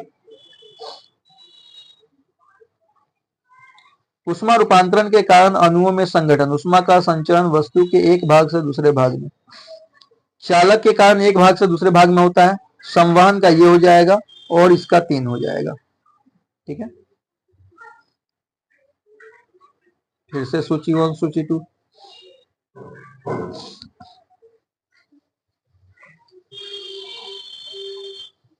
देखिए, उष्मा गति का शून्यांक नियम है। एक, ताप को किस संकल्पना प्रदान करता है? उष्मा गति ताप से रिलेटेड है, ऑप्शन ए हो जाएगा। उष्मा गतिकी का प्रथम नियम है, उष्मा गतिकी का प्रथम नियम जो है आपको आंतरिक ऊर्जा में परिवर्तन शून्य होता है, 3 हो जाएगा। उष्मा गतिकी का द्वितीय नियम जो है 4 हो जाएगा। अपूर्ण चक्र परिवर्तन आपका जो है 2 हो जाएगा। उससे रिलेटेड ऑप्शन देख लीजिए, सही कर लीजिए। अगला है वस्तु का ताप दर्शाता है। वस्तु का तापमान क्या दर्शाता है? वस्तुओं के अंदर की गतिज ऊर्जा। तापमान जितना ज्यादा होगा गतिज ऊर्जा उतनी ही ज्यादा होगी। ठीक है, ऑप्शन नंबर ए होगा सही आंसर। अगला है रेफ्रिजरेटर गर्म वस्तुओं से उष्मा लेकर ठंडी वस्तु को देता है। गलत बात है, ऐसा कुछ नहीं करता। वह वस्तु से उष्मा लेकर के बाहर छोड़ देता है। ठीक है, तो ये गलत हो जाएगा। अगला है उष्मीय पंप ठंडी वस्तुओं से उष्मा लेकर गर्म वस्तुओं को देता है। अगला है उष्मा का ऐसा ही मात्रा कैलोरी होता है। बिल्कुल सही। 1 जूल बराबर होता है 4.2 कैलोरी। बिल्कुल सही, ये भी सही है। 1 जूल बराबर नहीं, गलत है ये गलत है। 1 कैलोरी बराबर होता है 4, एक मिनट, नहीं ये सही है, सही है। 1 जूल बराबर 4.2 कैलोरी। ओह नहीं, इसमें सारे के सारे आपके गलत है। ठीक है, इसमें कोई भी सवाल आपका जो है देख लेते हैं फिर से। आइए देखते हैं अगला सवाल। बोला कि रेफ्रिजरेटर गर्म वस्तु से उष्मा लेकर ठंडी वस्तु को देता है। गलत बात है। उष्मीय पंप ठंडी उष्मा को उष्मा लेकर गर्म करता है। ये भी गलत है। उष्मा का ऐसा ही मात्रा कैलोरी होता है। नहीं, बिल्कुल गलत है। और 1 जूल बराबर 4.2 कैलोरी होता है। ये भी गलत है। यानी कोई भी सही आपका नहीं है। यानी ऑप्शन नंबर डी जो होगा वो आपका सही आंसर होगा। अगला है ताप गतिकी का प्रथम नियम समानता किससे संबंधित है? चार्ल्स नियम से, न्यूटन के शीतलन नियम से, उष्मा विनिमय के नियम से और ऊर्जा के संरक्षण नियम से। तो ऑप्शन नंबर डी सही होगा, ऊर्जा के संरक्षण नियम से। ऑप्शन डी सही है। अगला दो निकायों के बीच उष्मा के प्रवाह को की दिशा निर्भर करती है। दो निकायों के बीच उष्मा के प्रवाह की दिशा किस पर निर्भर करती है? उनके अपने अपने तापमान पर। ध्यान रखिएगा, जब दो वस्तुएं आपस में चिपकती हैं तो दोनों में उष्मा का स्थानांतरण होता है। एक वस्तु से दूसरी वस्तु में, दूसरी वस्तु से पहली वस्तु में। यह तब तक होता है जब तक दोनों का तापमान बराबर ना हो जाए, यानी कि उनके अपने अपने तापमान पर निर्भर करता है। ऑप्शन नंबर सी होगा सही आंसर। अगला प्रश्न, निम्नलिखित में से किसमें संवहन होता है? केवल ठोस और द्रवों में, केवल द्रव और गैसों में, केवल गैस और ठोसों में, ठोस द्रव और गैस तीनों में। संवहन जो होता है ना, यह केवल द्रव और गैस में होता है। ठीक है, ठोस जो होता है उसमें चालन होता है। ठीक है, ये संवहन यानी कन्वेक्शन, कन्वेक्शन जो है, कन्वेंशन जो है, कन्वेक्शन, ये आपको केवल द्रव और गैस में होता है। चालन जो होता है वह आपका ठोस में होता है। और विकिरण तो जो है सो एक दूसरे से अलग वस्तु में। ठीक है, तो यहाँ ऑप्शन नंबर बी होगा सही आंसर।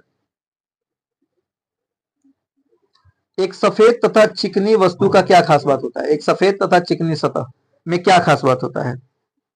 खास बातें होता है कि सफेद वस्तु जो होता है वह अच्छा परावर्तक होता है। ठीक है, अच्छा परावर्तक होता है उष्मा का, और खराब अवशोषक होता है। ठीक है, तो ऑप्शन नंबर ए जो होगा वो सही होगा। अगला प्रश्न है, रेल की पटरियों के जोड़ों के बीच थोड़ी जगह क्यों छोड़ दी जाती है?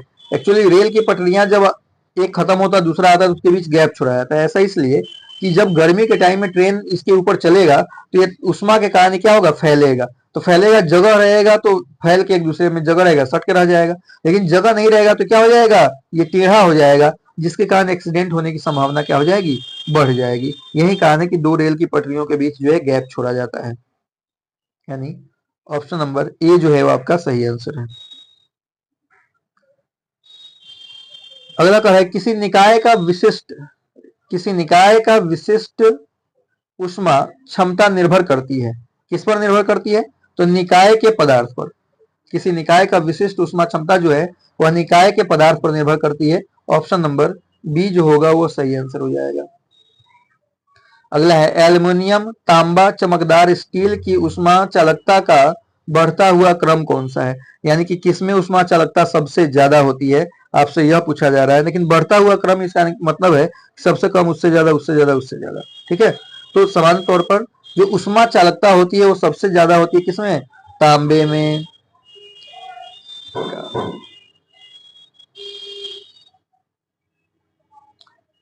सबसे ज्यादा किसमें होती है? तो भैया सबसे ज्यादा होती है तांबे में, उसके बाद एल्युमिनियम में, उसके बाद आपका जो है चमकदार स्टील में, यानी कि सबसे कम हो गया स्टील में, सबसे कम स्टील में, उसके ज्यादा एल्युमिनियम में, उसके बाद तांबा में।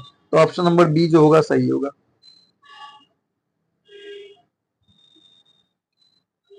अगला कह रहा है कि जब कोई गैस निम्न दाब वाले क्षेत्र में फैलता है तो इसका तापमान क्या होगा, घटेगा भैया। निम्न दाब वाले क्षेत्र में जब फैलेगा तो तापमान उसका घटेगा। ऑप्शन नंबर बी होगा सही। अगला है वायु में कार्बन डाइऑक्साइड की मात्रा बढ़ने से वायुमंडल का तापमान बढ़ता है क्योंकि यह अवशोषित करता है। क्या अवशोषित करता है, तो सौर विकिरण जो होता है उससे अवरक्त किरण को अवशोषित कर देता है। ठीक है, तो ऑप्शन नंबर डी आपका सही होगा।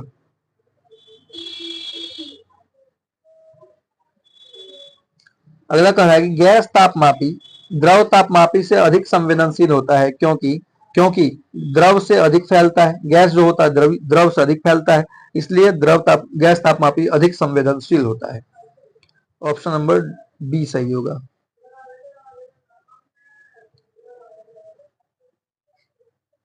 अगला है निम्न में से सबसे अधिक उष्मीय क्षमता वाला है।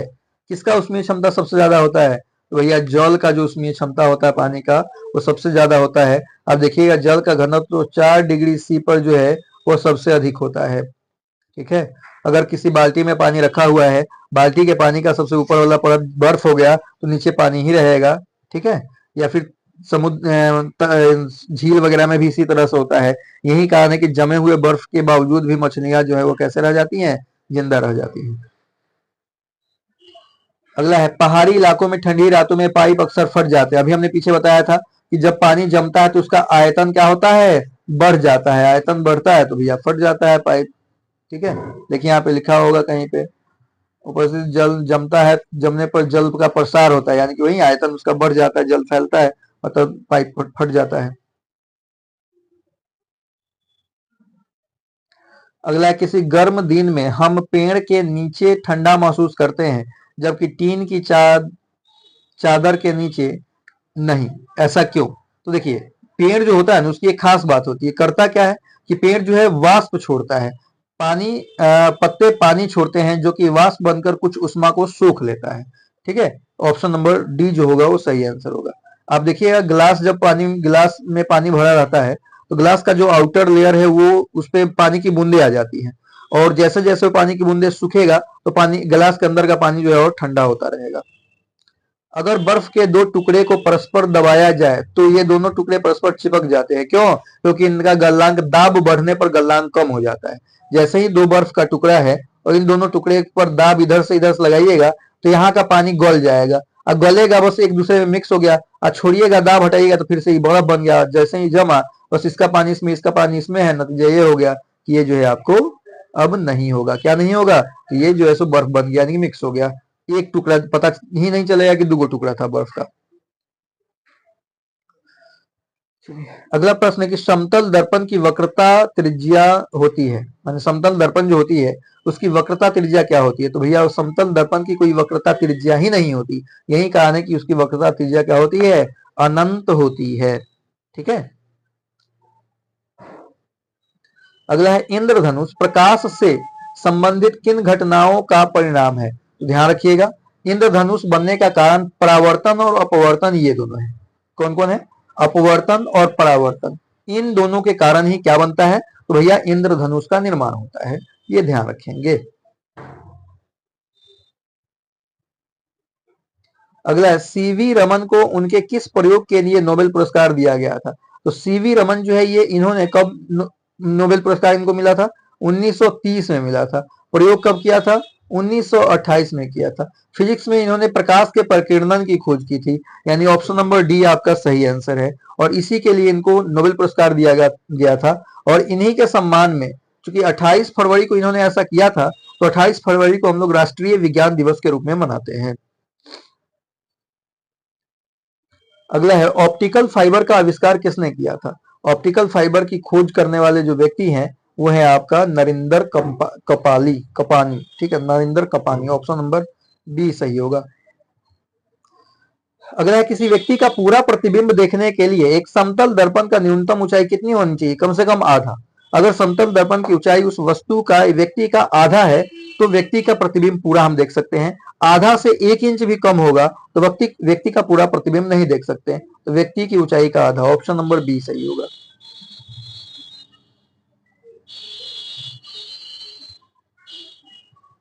अगला है प्रकाश का रंग निर्धारित होता है इसके किसके द्वारा? तो प्रकाश का रंग जो है तरंग दैर्ध्य के द्वारा निर्धारित होता है। ठीक है, प्रकाश का रंग तरंग दैर्ध्य के द्वारा निर्धारित किया जाता है।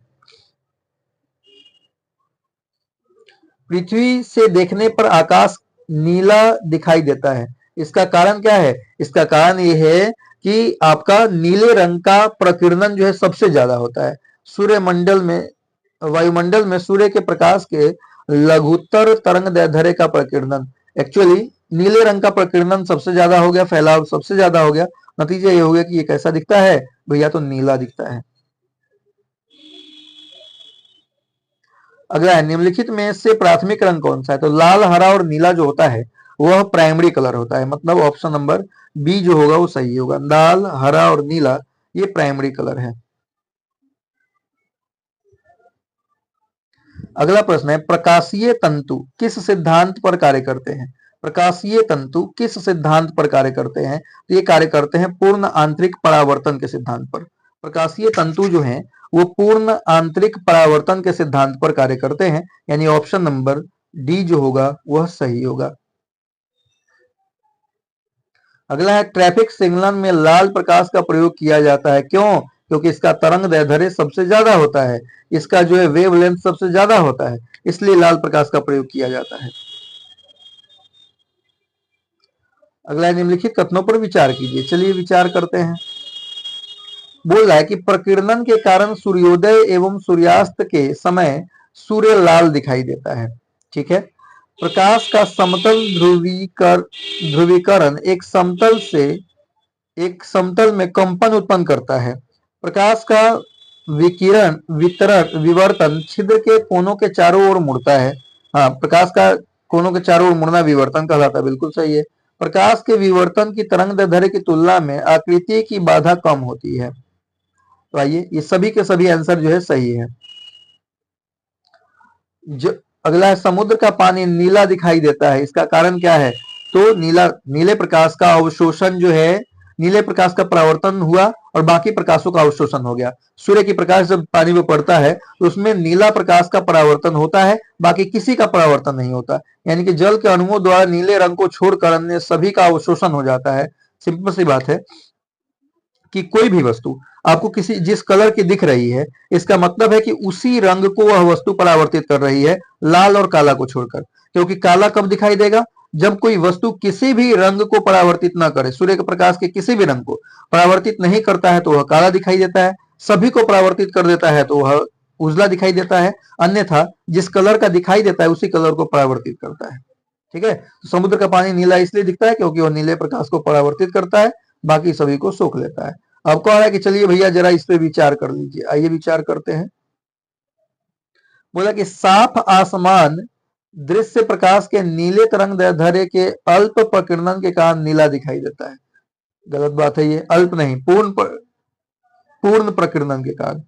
अगला, वायुमंडल में प्रकाश का लाल भाग नीले प्रकाश की अपेक्षा अधिक प्रकीर्णन प्रदर्शित करता है। बिल्कुल नहीं।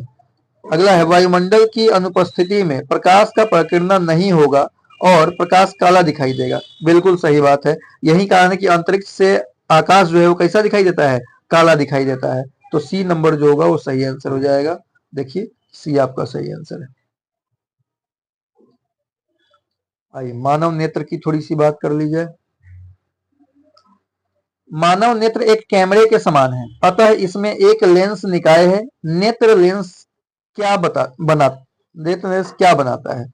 नेत्र लेंस जो है माने आंख का जो लेंस है वो कैसा प्रतिबिंब बनाता है? तो ध्यान रखिएगा, नेत्र का लेंस जो है वह उल्टा प्रतिबिंब बनाता है और वास्तविक प्रतिबिंब बनाता है। ठीक है, तो दृष्टि पटल पर उल्टा और वास्तविक प्रतिबिंब बनाता है, मतलब ऑप्शन नंबर सी सही आंसर है। यानी हमारा जो आंख है यह उत्तल लेंस है, उत्तल लेंस की ही भांति कार्य करेगा। अगला है आकाश में इंद्रधनुष किस कारण से बनता है? तो भैया आकाश में इंद्रधनुष के बनने का कारण अभी आपने देखा था, प्रकीर्णन और अपवर्तन। तो अपवर्तन सही हो गया। ठीक है, परावर्तन जो है, परावर्तन सही हो गया। और आपका वर्ण विक्षेपण पर्दा पे तभी तो प्राप्त होता है, नहीं तो कैसे प्राप्त होता है। तो वर्ण विक्षेपण, परावर्तन और अपवर्तन, ये तीनों आपके शामिल हो जाएंगे, मतलब उपयुक्त सभी, ऑप्शन नंबर डी सही होगा।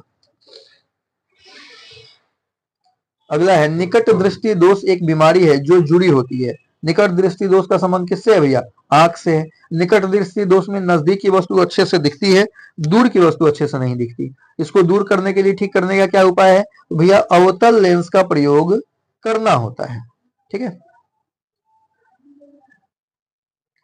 अगर यदि किसी दर्पण के आगे कितनी भी दूर पर खड़े रहने पर प्रतिबिंब सीधा दिखाई देता है तो वह दर्पण किस प्रकार का दर्पण है? भैया वह दर्पण या तो समतल होगा, नहीं तो उत्तल होगा, क्योंकि उत्तल दर्पण और समतल दर्पण में प्रतिबिंब हमेशा सीधा बनता है। अगला है प्रकाशिकी यंत्रों में लेंसों का उपयोग किस परिघटना द्वारा प्रतिबिंब बनाने में होता है? तो अपवर्तन द्वारा। ऑप्शन नंबर बी जो होगा वह सही आंसर हो जाएगा। प्रकाश का वेग होता है 3 into 10 to the power 8 metre पर सेकेंड स्क्वायर, या 3 into 10 to the power 5 kilometre पर सेकेंड स्क्वायर। 5 किलोमीटर पर सेकेंड स्क्वायर, दोनों बात हो सकता है। अगला है प्रकाश के किस सिद्धांत के आधार पर छाया बनती है? तो भैया छाया जो है ऋजुरेखीय संचरण के कारण बनती है। प्रकाश के ऋजुरेखीय संचरण के कारण छाया बनती है। अगला है जब प्रकाश सघन माध्यम से विरल माध्यम में गुजरता है तब यदि उसका आपतन कोण क्रांतिक कोण से अधिक हो तो कौन सी परिघटना होगी? आपतन कोण क्रांतिक कोण से अधिक होगा तो पूर्ण आंतरिक परावर्तन होगा, जैसे हीरा में होता है। ठीक है।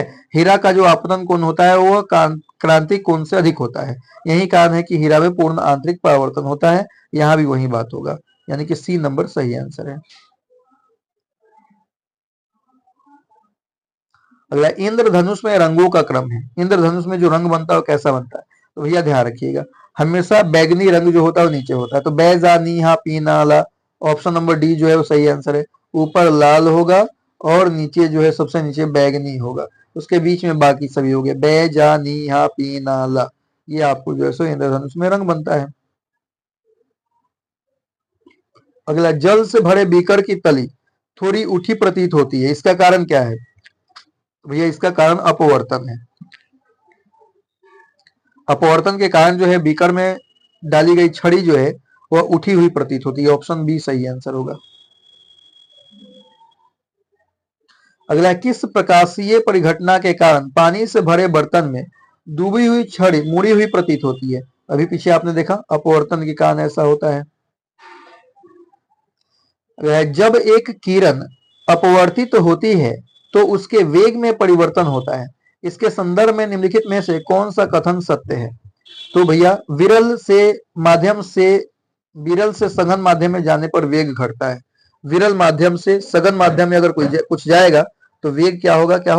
घटेगा भैया, वेग घटेगा। तो ऑप्शन नंबर बी जो होगा वह सही आंसर होगा।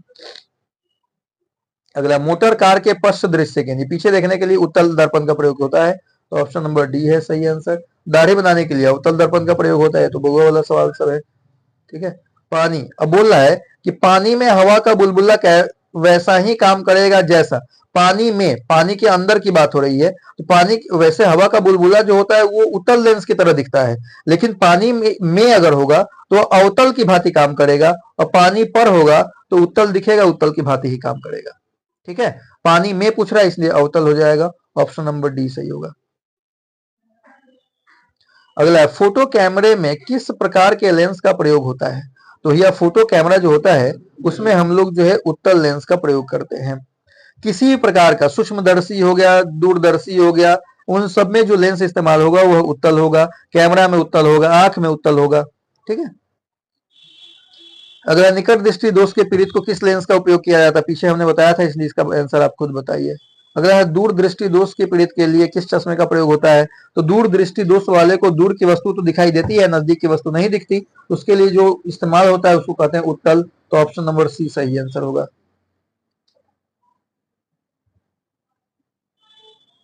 अगला प्रश्न है कि दंत चिकित्सकों द्वारा किस प्रकार के दर्पण का उपयोग दांतों का बड़ा प्रतिबिंब देखने के लिए किया जाता है, तो उसमें अवतल दर्पण, दाढ़ी बनाने वाला दर्पण, आंख, नाक, कान, गला, ये सब चेक करने वाला जो दर्पण होता है वो अवतल होता है। तो ऑप्शन नंबर ए हो जाएगा सही।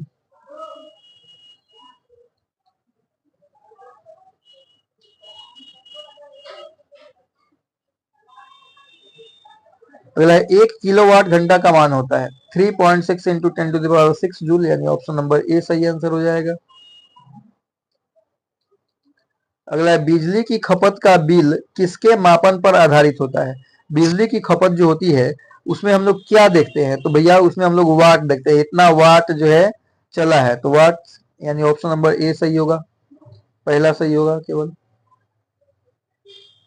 अगला है विद्युत चालकता की यूनिट क्या है, तो चालकता, ध्यान रखिएगा, प्रतिरोध का उल्टा होता है चालकता, तो प्रतिरोध का मात्रक क्या होता है, तो ओम होता है, ठीक है, ओम होता है, लेकिन यहाँ पे विद्युत चालकता पूछ रहा है तो इसका चालकता ओम मीटर हो जाएगा, ठीक है। तो इसका जो है, सॉरी, ओम होता है, ओम का उल्टा होता है महो, तो चालकता बोल रहा है तो यहाँ पे चालकता क्या हो जाएगा, महो, और चूंकि विद्युत चालकता है तो महो जो है सो इसका सही आंसर होगा, ऑप्शन नंबर डी जो होगा वो सही होगा। अगला है फ्यूज में प्रयुक्त होने वाले तार की विशेषता होती है।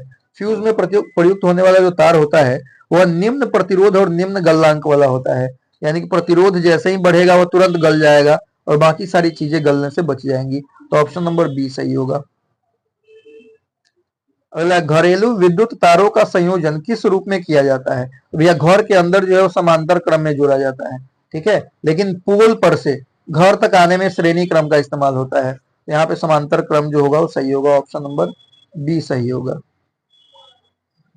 अगला है, सामान्यतः ट्यूब लाइट में कौन सी गैस भरी होती है, तो ट्यूब लाइट जो होता है, यानी मरकरी की बात हो रही है, तो उसमें देखिएगा व्हाइट कलर का लेप लगा होता है, यानी कि क्या है, ये है भैया पारा, ठीक है। इसके अलावा इसमें कौन सा गैस होता है, तो आर्गन, यानी पारा और आर्गन का इस्तेमाल किया जाता है, मरकरी और आर्गन का इस्तेमाल होता है, ऑप्शन नंबर सी सही होगा।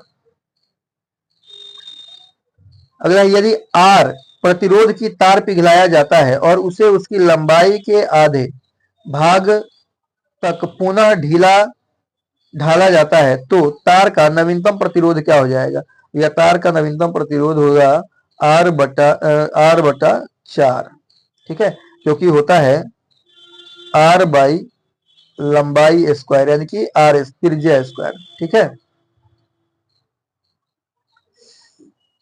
चलिए मिलते हैं हम लोग फिर, तो इसका सही आंसर हो जाएगा क्या, R/4, ऑप्शन नंबर ए जो होगा वो सही आंसर होगा। अगला प्रश्न आपका क्या कह रहा है कि यदि R प्रतिरोध का तार पिघलाया जाता है और उसे उसकी लंबाई के आधे भाग तक पुनः ढाला जाता है तब R का नवीनतम प्रतिरोध क्या होगा, तो आधे भाग तक यानी कि होता है एक्चुअली R बाई जो उसका पार्ट है, पार्ट का स्क्वायर, ठीक है, तो R तो R ही रहेगा, पार्ट कितना है, आधा है, तो आधा का स्क्वायर हो जाएगा, यानी कि 2 दूनी 4 हो जाएगा, मतलब आपका हो जाएगा R/4 जो है सही आंसर होगा। अगला है CFL तथा LED लैंप में क्या अंतर होता है, तो CFL और LED लैंप जो होता है उसमें मुख्य अंतर क्या होता है, तो पहला अंतर तो होता है कि प्रकाश उत्पन्न करने के लिए CFL पारा वाष्प तथा संदीपन का प्रयोग करता है, जबकि LED लैंप अर्धचालक पदार्थों का प्रयोग करता है, ये सही बात है। अगला है CFL की औसत जीवन अवधि LED लैंप से बहुत अधिक होती है, गलत बात है, LED का ज्यादा होता है, और LED लैंप की तुलना में CFL कम ऊर्जा का क्षय करता है, ये सही बात है, ठीक है। तो पहला और तीसरा आपका क्या हो गया, सही आंसर हो गया। किसी अर्धचालक की गर्म करने पर उसका प्रतिरोध क्या होता है, अर्धचालक को गर्म करने पर क्या होता है, उसका प्रतिरोध घट जाता है, बाकी जो भी पदार्थ होंगे उनका प्रतिरोध गर्म करने पर बढ़ता है, लेकिन अर्धचालकों के साथ ऐसा नहीं होता, अर्धचालकों का प्रतिरोध जो है गर्म करने पर क्या हो जाता है, घट जाता है, ठीक है। ट्रांसफार्मर युक्त प्रयुक्त होते हैं, ट्रांसफार्मर का प्रयोग जो है किस काम में होता है, आपसे ये पूछा गया है, एसी को डीसी में बदलने के लिए, डीसी को एसी में बदलने के लिए, एसी वोल्टेज को उपचयन के लिए, तो एक्चुअली ट्रांसफर का प्रयोग जो है एसी वोल्टेज के उपचयन और अपचयन के लिए होता है, यानी एसी वोल्टेज जो होता है उसको कम या अधिक करने के लिए ट्रांसफार्मर का प्रयोग किया जाता है। ट्रांसफार्मर 2 प्रकार के होते हैं, एक होता है शट डाउन ट्रांसफार्मर। तो शट डाउन ट्रांसफार्मर के द्वारा वोल्टेज को कम किया जाता है। और दूसरा होता है शट अप ट्रांसफार्मर। तो शट अप ट्रांसफार्मर के द्वारा जो वोल्टेज होता है उसको बढ़ाया जाता है।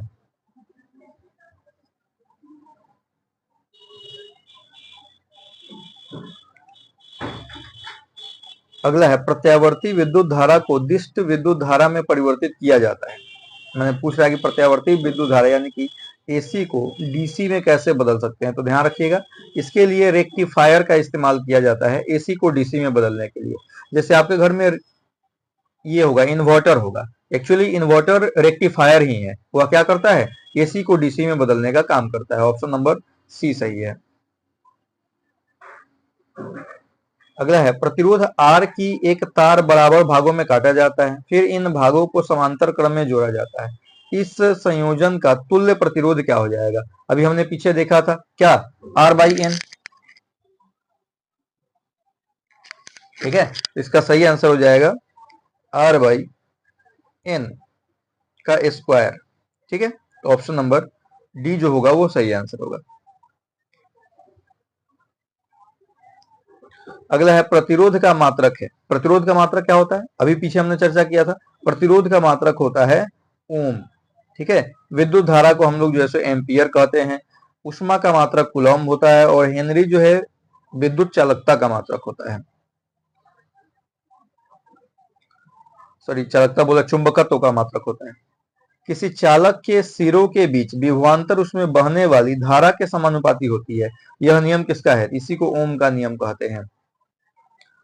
अगला है विशिष्ट प्रतिरोध का एसआई मात्रक क्या होता है। तो प्रतिरोध हो गया तो उसका ओम तो हो ही जाएगा।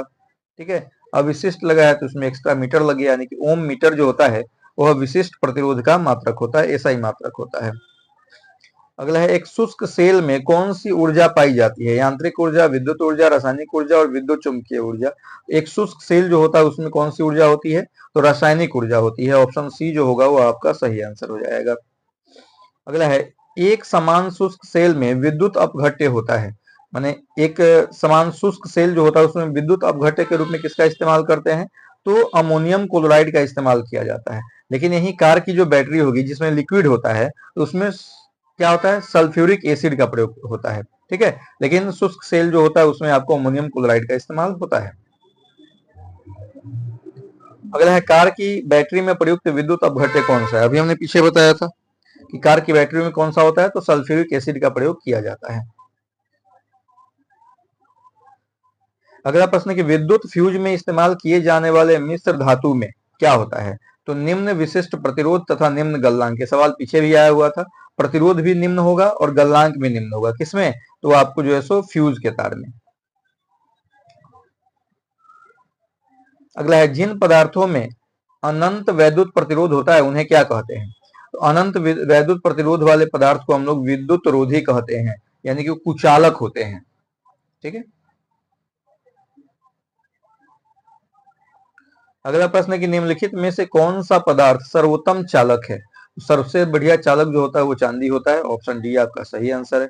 चांदी नहीं होता तो यहाँ पे तांबा हो जाता। अगला है एक चालक की चालकता एवं प्रतिरोधकता का गुण निर्भर करता है, किस पर निर्भर करता है, तो एक चालक की चालकता और प्रतिरोधकता जो है वो सभी चालकों में बराबर होता है। ऑप्शन नंबर सी आपका सही होगा। आदर्श वोल्ट मीटर का प्रतिरोध कितना होता है। तो आदर्श वोल्ट मीटर का प्रतिरोध जो होता है वो अनंत होता है। ठीक है, इनफाइनाइट होता है। ऑप्शन नंबर सी आपका सही आंसर होगा। पुनर्भरण सेल में किस प्रकार की ऊर्जा संग्रहित होती है। पुनर्भरण सेल यानी कि जिसको हम फिर से रिचार्ज कर सकते हैं, उसमें कैसी ऊर्जा होती है, तो सिंपल सी बात है कि उसमें जो संग्रहित ऊर्जा होती है वो रासायनिक ऊर्जा होती है। ऑप्शन नंबर सी आपका सही आंसर हो जाएगा। अगला है विद्युत के सर्वोत्तम सुचालक व कुचालक क्रमशः निम्न है। विद्युत के सबसे बढ़िया सुचालक कौन सा है, तो भैया चांदी सबसे बढ़िया सुचालक है। सबसे खराब सुचालक कौन सा है, यानी कि सबसे बढ़िया कुचालक कौन सा है, तो शीशा सबसे बढ़िया है। यानी ऑप्शन नंबर ए जो होगा वो सही आंसर होगा। अगला प्रश्न निम्नलिखित कथनों पर विचार कीजिए। आदर्श वोल्ट मीटर का प्रतिरोध अनंत होता है। आदर्श आमीटर का प्रतिरोध शून्य होता है। स्पंज या धारामापी का उपयोग स्थिर धारा के मापने में किया जाता है। और फैराडे द्वारा विद्युत अपघटन संबंधी नियम दिए गए थे। तो एक्चुअली इसका सही आंसर क्या हो जाएगा, 1, 2 और 4 जो होगा इसका सही आंसर होगा। ठीक है, अगला प्रश्न क्या कह रहा है कि यदि घरेलू उपकरणों के प्रतिरोध बढ़ा दिए जाए तो क्या होगा, इनकी शक्ति घट जाएगी। प्रतिरोध जितना बढ़ेगा पावर उतना ही क्या हो जाएगा, कम हो जाएगा। ठीक है, देखिएगा जैसे आप CFL लगाते हैं बल्ब, ठीक है, खूब रोशनी दे रहा है, यहीं पे 100 वाट वाला बॉल लगा दीजिए तो रोशनी जो है बहुत कम हो जाएगा। ठीक है, तो क्या हुआ कि इसमें प्रतिरोध ज्यादा है, इसमें कम है, तो इसमें प्रतिरोध ज्यादा है उसमें पावर भी क्या हो जाएगा, घट जाएगा, कम हो जाएगा। तो ऑप्शन नंबर ए सही होगा।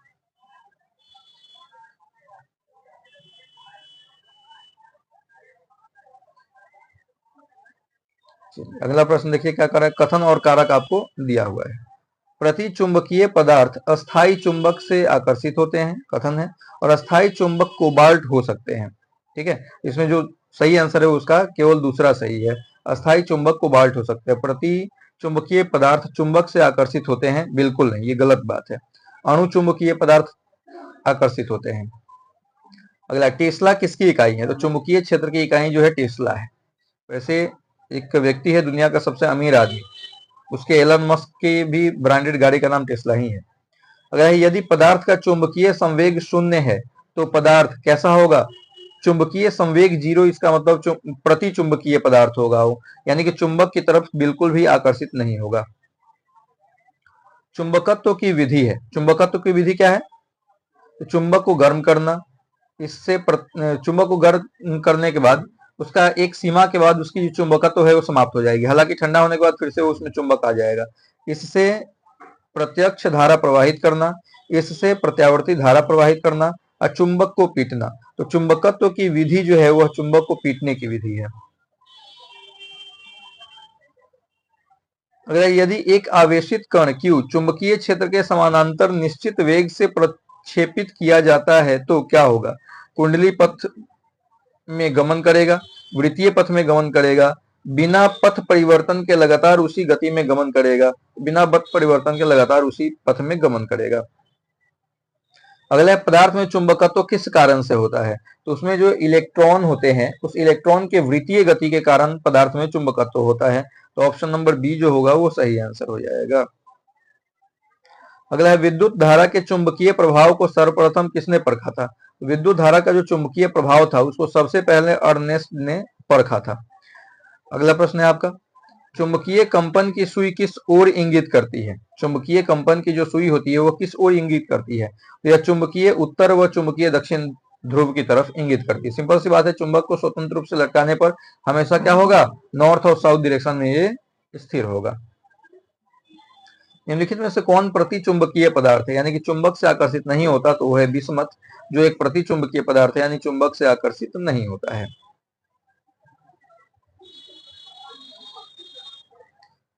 अगला, एक समान चुंबकीय क्षेत्र में चुंबकीय बल रेखाएं होनी चाहिए, किधर, तो एक दूसरे के समानांतर होनी चाहिए। एक समान चुंबकीय क्षेत्र में चुंबकीय बल रेखाएं एक दूसरे के समानांतर होनी चाहिए।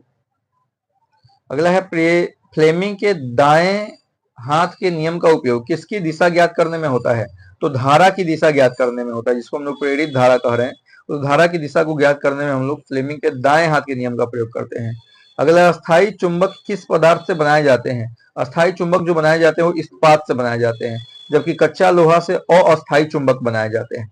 ठीक है, हमारा जो रेडियो लाउड स्पीकर वगैरह होता है उसमें जो चुंबक होता है वह इस्पात का बना होता है, अस्थाई चुंबक होता है। ठीक है, जबकि आपका कच्चा लोहा से बना चुंबक कहाँ पे होता है, ये होता है आपको इसमें, किसमें, जो ट्रांसफॉर्मर होता है उसमें कच्चा लोहा होता है। ठीक है,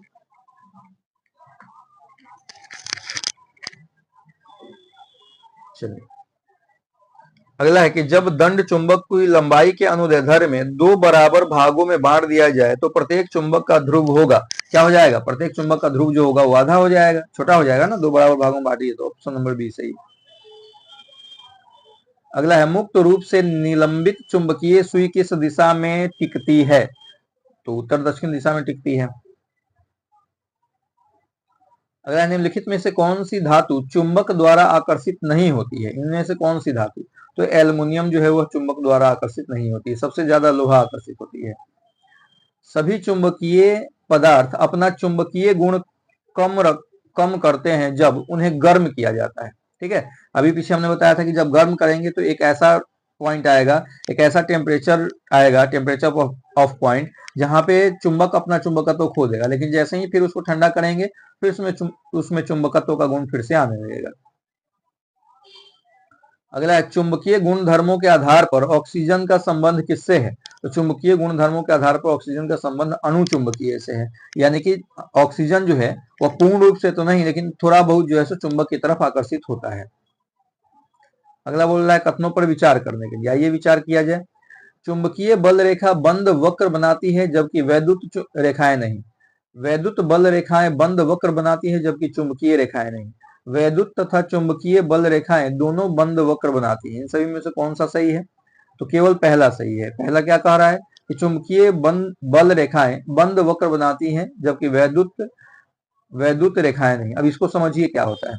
जैसे कोई चुंबक है, ठीक है, दो चुंबक है, दोनों में अपने आप बल आ जाएगा, लेकिन इलेक्ट्रिसिटी अगर सप्लाई हो रहा है तो इलेक्ट्रिसिटी सप्लाई जब तक बंद नहीं होगा, यानी कि बैटरी से इसको जोड़ दिया गया, स्विच को ऑन किया गया, दोनों तार सट गया तो बंद परिपथ हो गया। तो बंद परिपथ में ही विद्युत रेखाएं जो है सो काम करती हैं। ठीक है।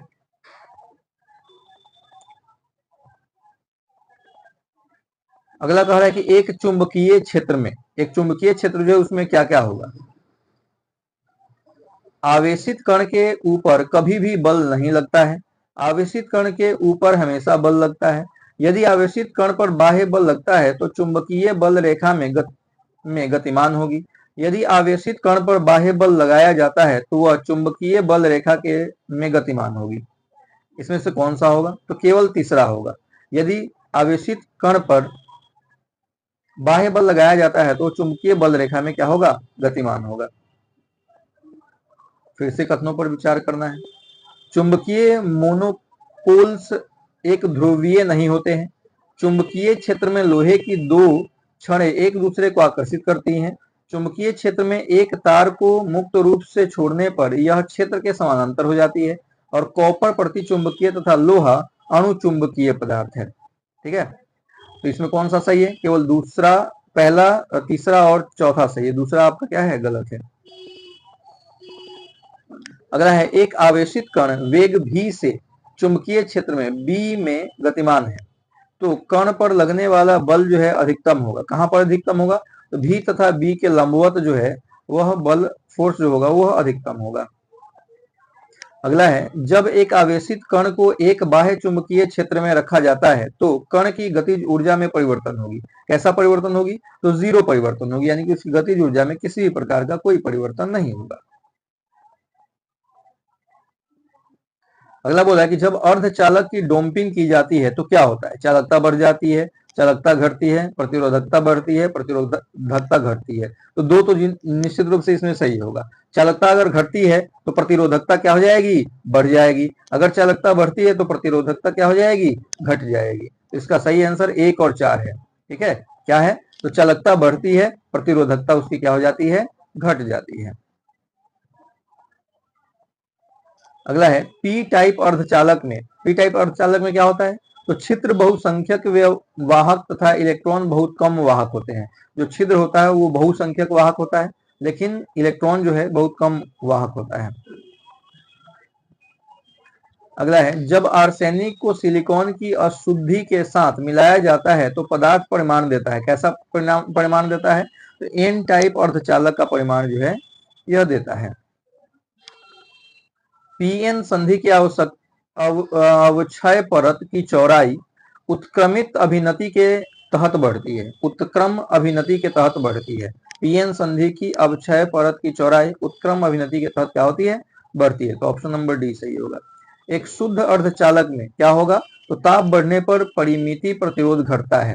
ताप बढ़ेगा तो प्रतिरोध उसका क्या हो जाएगा? घटेगा। अगला है अतिचालक वे तत्व होते हैं जो बहुत कम ताप पर अपना प्रतिरोध घटाकर शून्य कर देते हैं। अगला है अर्धचालक की चालकता ताप बढ़ने पर बढ़ती है क्योंकि धारावाहकों का संख्या घनत्व बढ़ता है तथा विश्रांत समय घटता है, परंतु विश्रांत समय के विभाग का घटना संख्या घनत्व के वृद्धि के लिए बहुत कम होता है।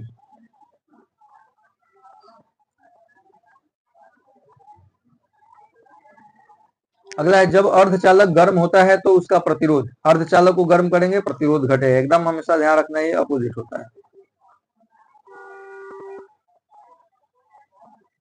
अगला है, कौन सा कथन नाभिकीय विखंडन से संबंधित नहीं है?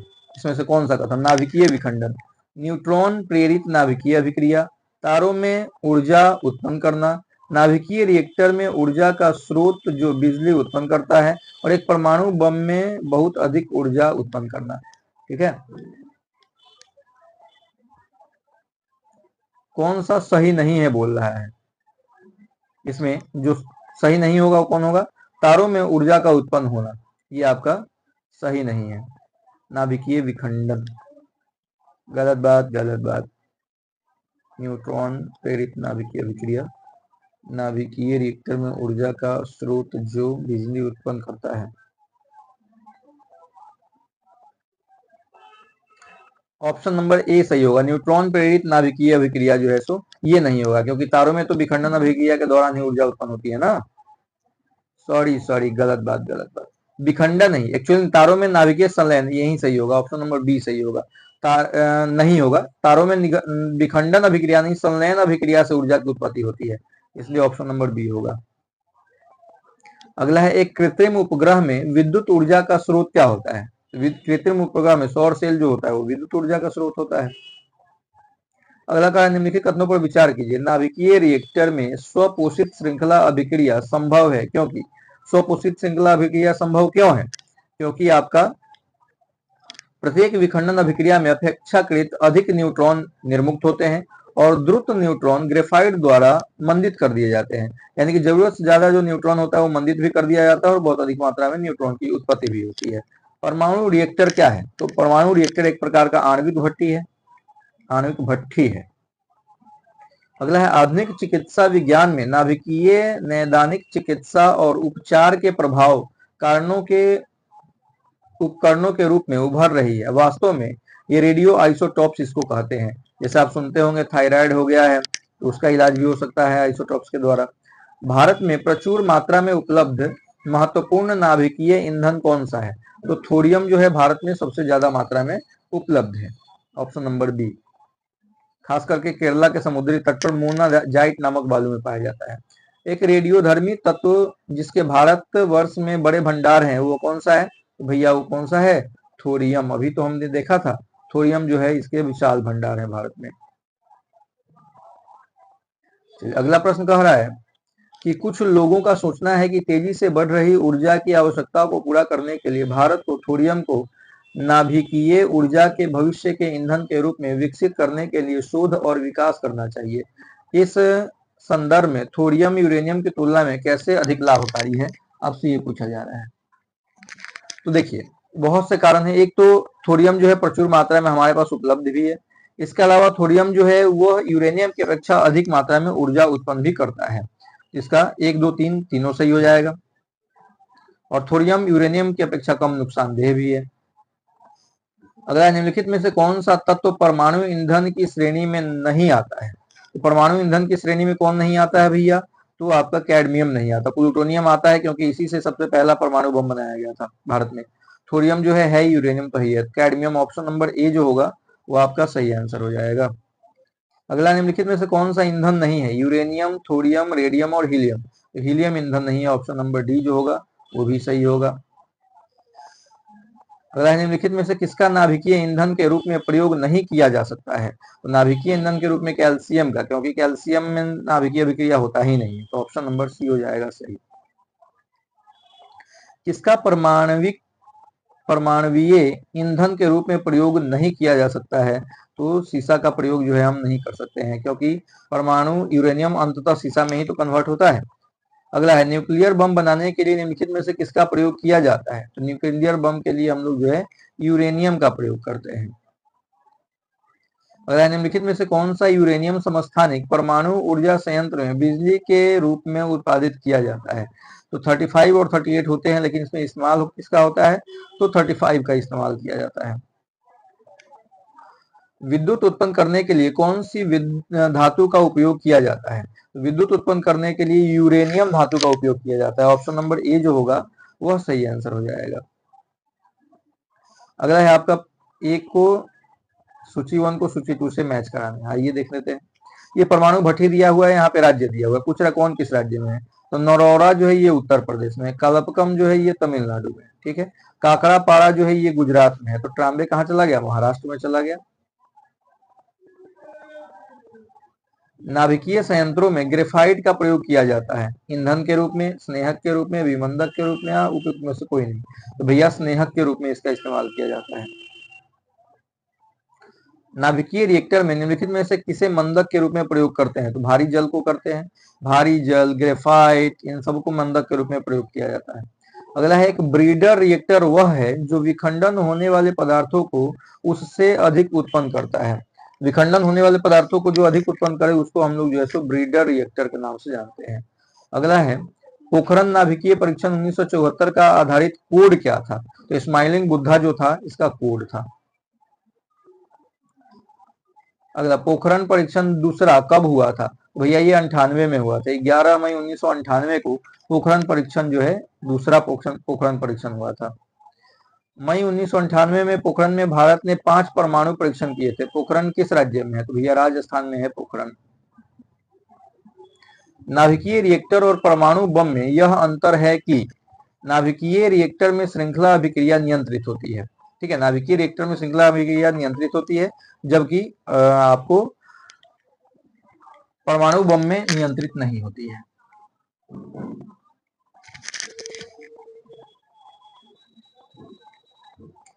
अगला क्या कह रहा है? एक रेडियो एक्टिव पदार्थ की अर्ध आयु 4 महीने है। इस पदार्थ के 3/4 भाग क्षय होने में कितना समय लगेगा?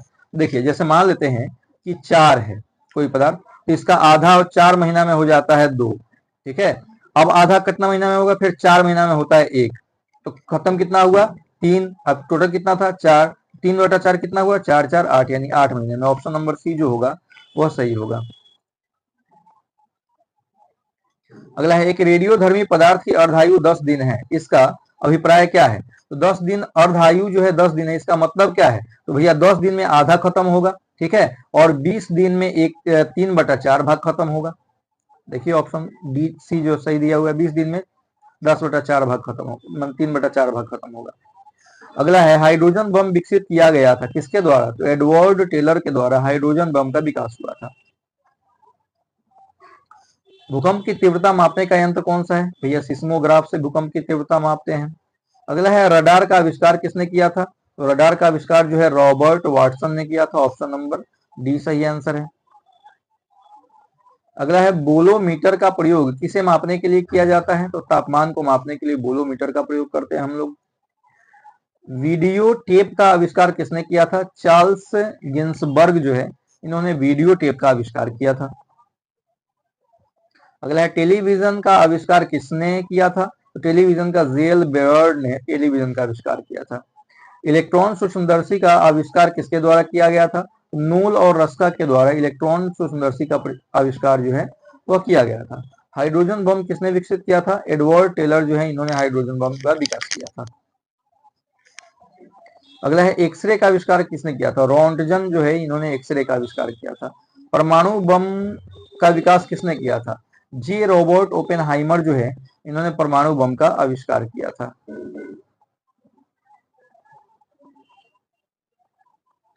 अगला पेनिसिलिन के आविष्कारक कौन थे? अलेक्जेंडर फ्लेमिंग जो है पेनिसिलिन के आविष्कारक थे।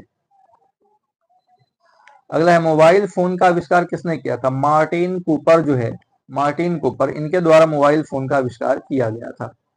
अगला है निम्नलिखित में से कौन सा युग्म गलत चिन्हित है यानी कि सही नहीं है? तो मैडम क्यूरी जो है डायनामाइट का आविष्कार की थी, गलत बात है। किसने किया था? तो अल्फ्रेड बर्नार्ड नोबेल जो है उन्होंने डायनामाइट का आविष्कार किया था, बाकी सभी सही है। इसमें भी कौन सा नहीं है पूछा जा रहा है, ठीक है। तो मैनोमीटर से दाब मापते हैं। कार्बोरेटर जो है आंतरिक दहन ईंधन है। और आपका कार्डियोग्राफ से हृदय तल को मापा जाता है। सिस्मोग्राफ जो है इससे पृष्ठीय तल की माप नहीं की जाती है। सिस्मोग्राफ से हम लोग भूकंप की तीव्रता का पता लगाते हैं। अगला है एनीमोमीटर। कौन सा सुमेलित नहीं है इसमें पूछा है। एनीमोमीटर वायु की चाल सही है, आमीटर विद्युत धारा सही है, टैक्योमीटर से दाबांतर हम लोग नहीं मापते हैं, टैक्योमीटर से दूरी मापा जाता है, और पायरोमीटर जो है उच्च ताप को मापने का प्रयोग करता है। अगला कौन सा सही है, तो सिस्मोग्राफ भूकंप के झटके को की तीव्रता को मापने के लिए इस्तेमाल होता है, बाकी सभी क्या है गलत है, सब तापमान मापने वाला यंत्र है। अगला है टैकोमीटर का प्रयोग किसके मापन के लिए किया जाता है, तो घूर्णन गति को मापने के लिए टैकोमीटर का प्रयोग हम लोग करते हैं। सूची 1 को सूची 2 से आपको मिलाना है। आमीटर के द्वारा क्या मापा जाता है, तो भैया धारा मापा जाता है। हाइग्रोमीटर के द्वारा क्या मापा जाता है, आर्द्रता मापा जाता है। बैरोमीटर के द्वारा दाब मापते हैं, स्प्रिंग के द्वारा भार मापते हैं। फिर मिलान करना है। भूकंप की तीव्रता सिस्मोग्राफ, ऊंचाई मापने के लिए हम लोग अल्टीमीटर का प्रयोग करते हैं। विद्युत धारा को जो है आमीटर के द्वारा, प्रतिरोध को ओम के द्वारा। कृष्ण छिद्र सिद्धांत को प्रतिपादित किया था, एस चंद्रशेखर ने कृष्ण छिद्र सिद्धांत को प्रतिपादित किया था, जिसके लिए उन्हें नोबेल पुरस्कार भी दिया गया था। अगला है एलईडी का आविष्कार किसने किया था, तो निक होलोन्याक ने एलईडी का आविष्कार किया था। अगला है आपका प्रकाश वर्ष किसकी इकाई है, तो दूरी की इकाई प्रकाश वर्ष है। सबसे लंबी दूरी की इकाई जो है वह प्रकाश वर्ष ही होती है। अगला है निम्नलिखित में से कौन खगोलीय दूरी की इकाई है, पारसेक खगोलीय दूरी की इकाई है। एक वस्तु का द्रव्यमान खाली स्थान है, एक वस्तु का द्रव्यमान क्या होता है, भौतिक राशि है, मौलिक राशि है, अदिश राशि है, सभी है, तो इसलिए उपयुक्त सभी हो जाएगा।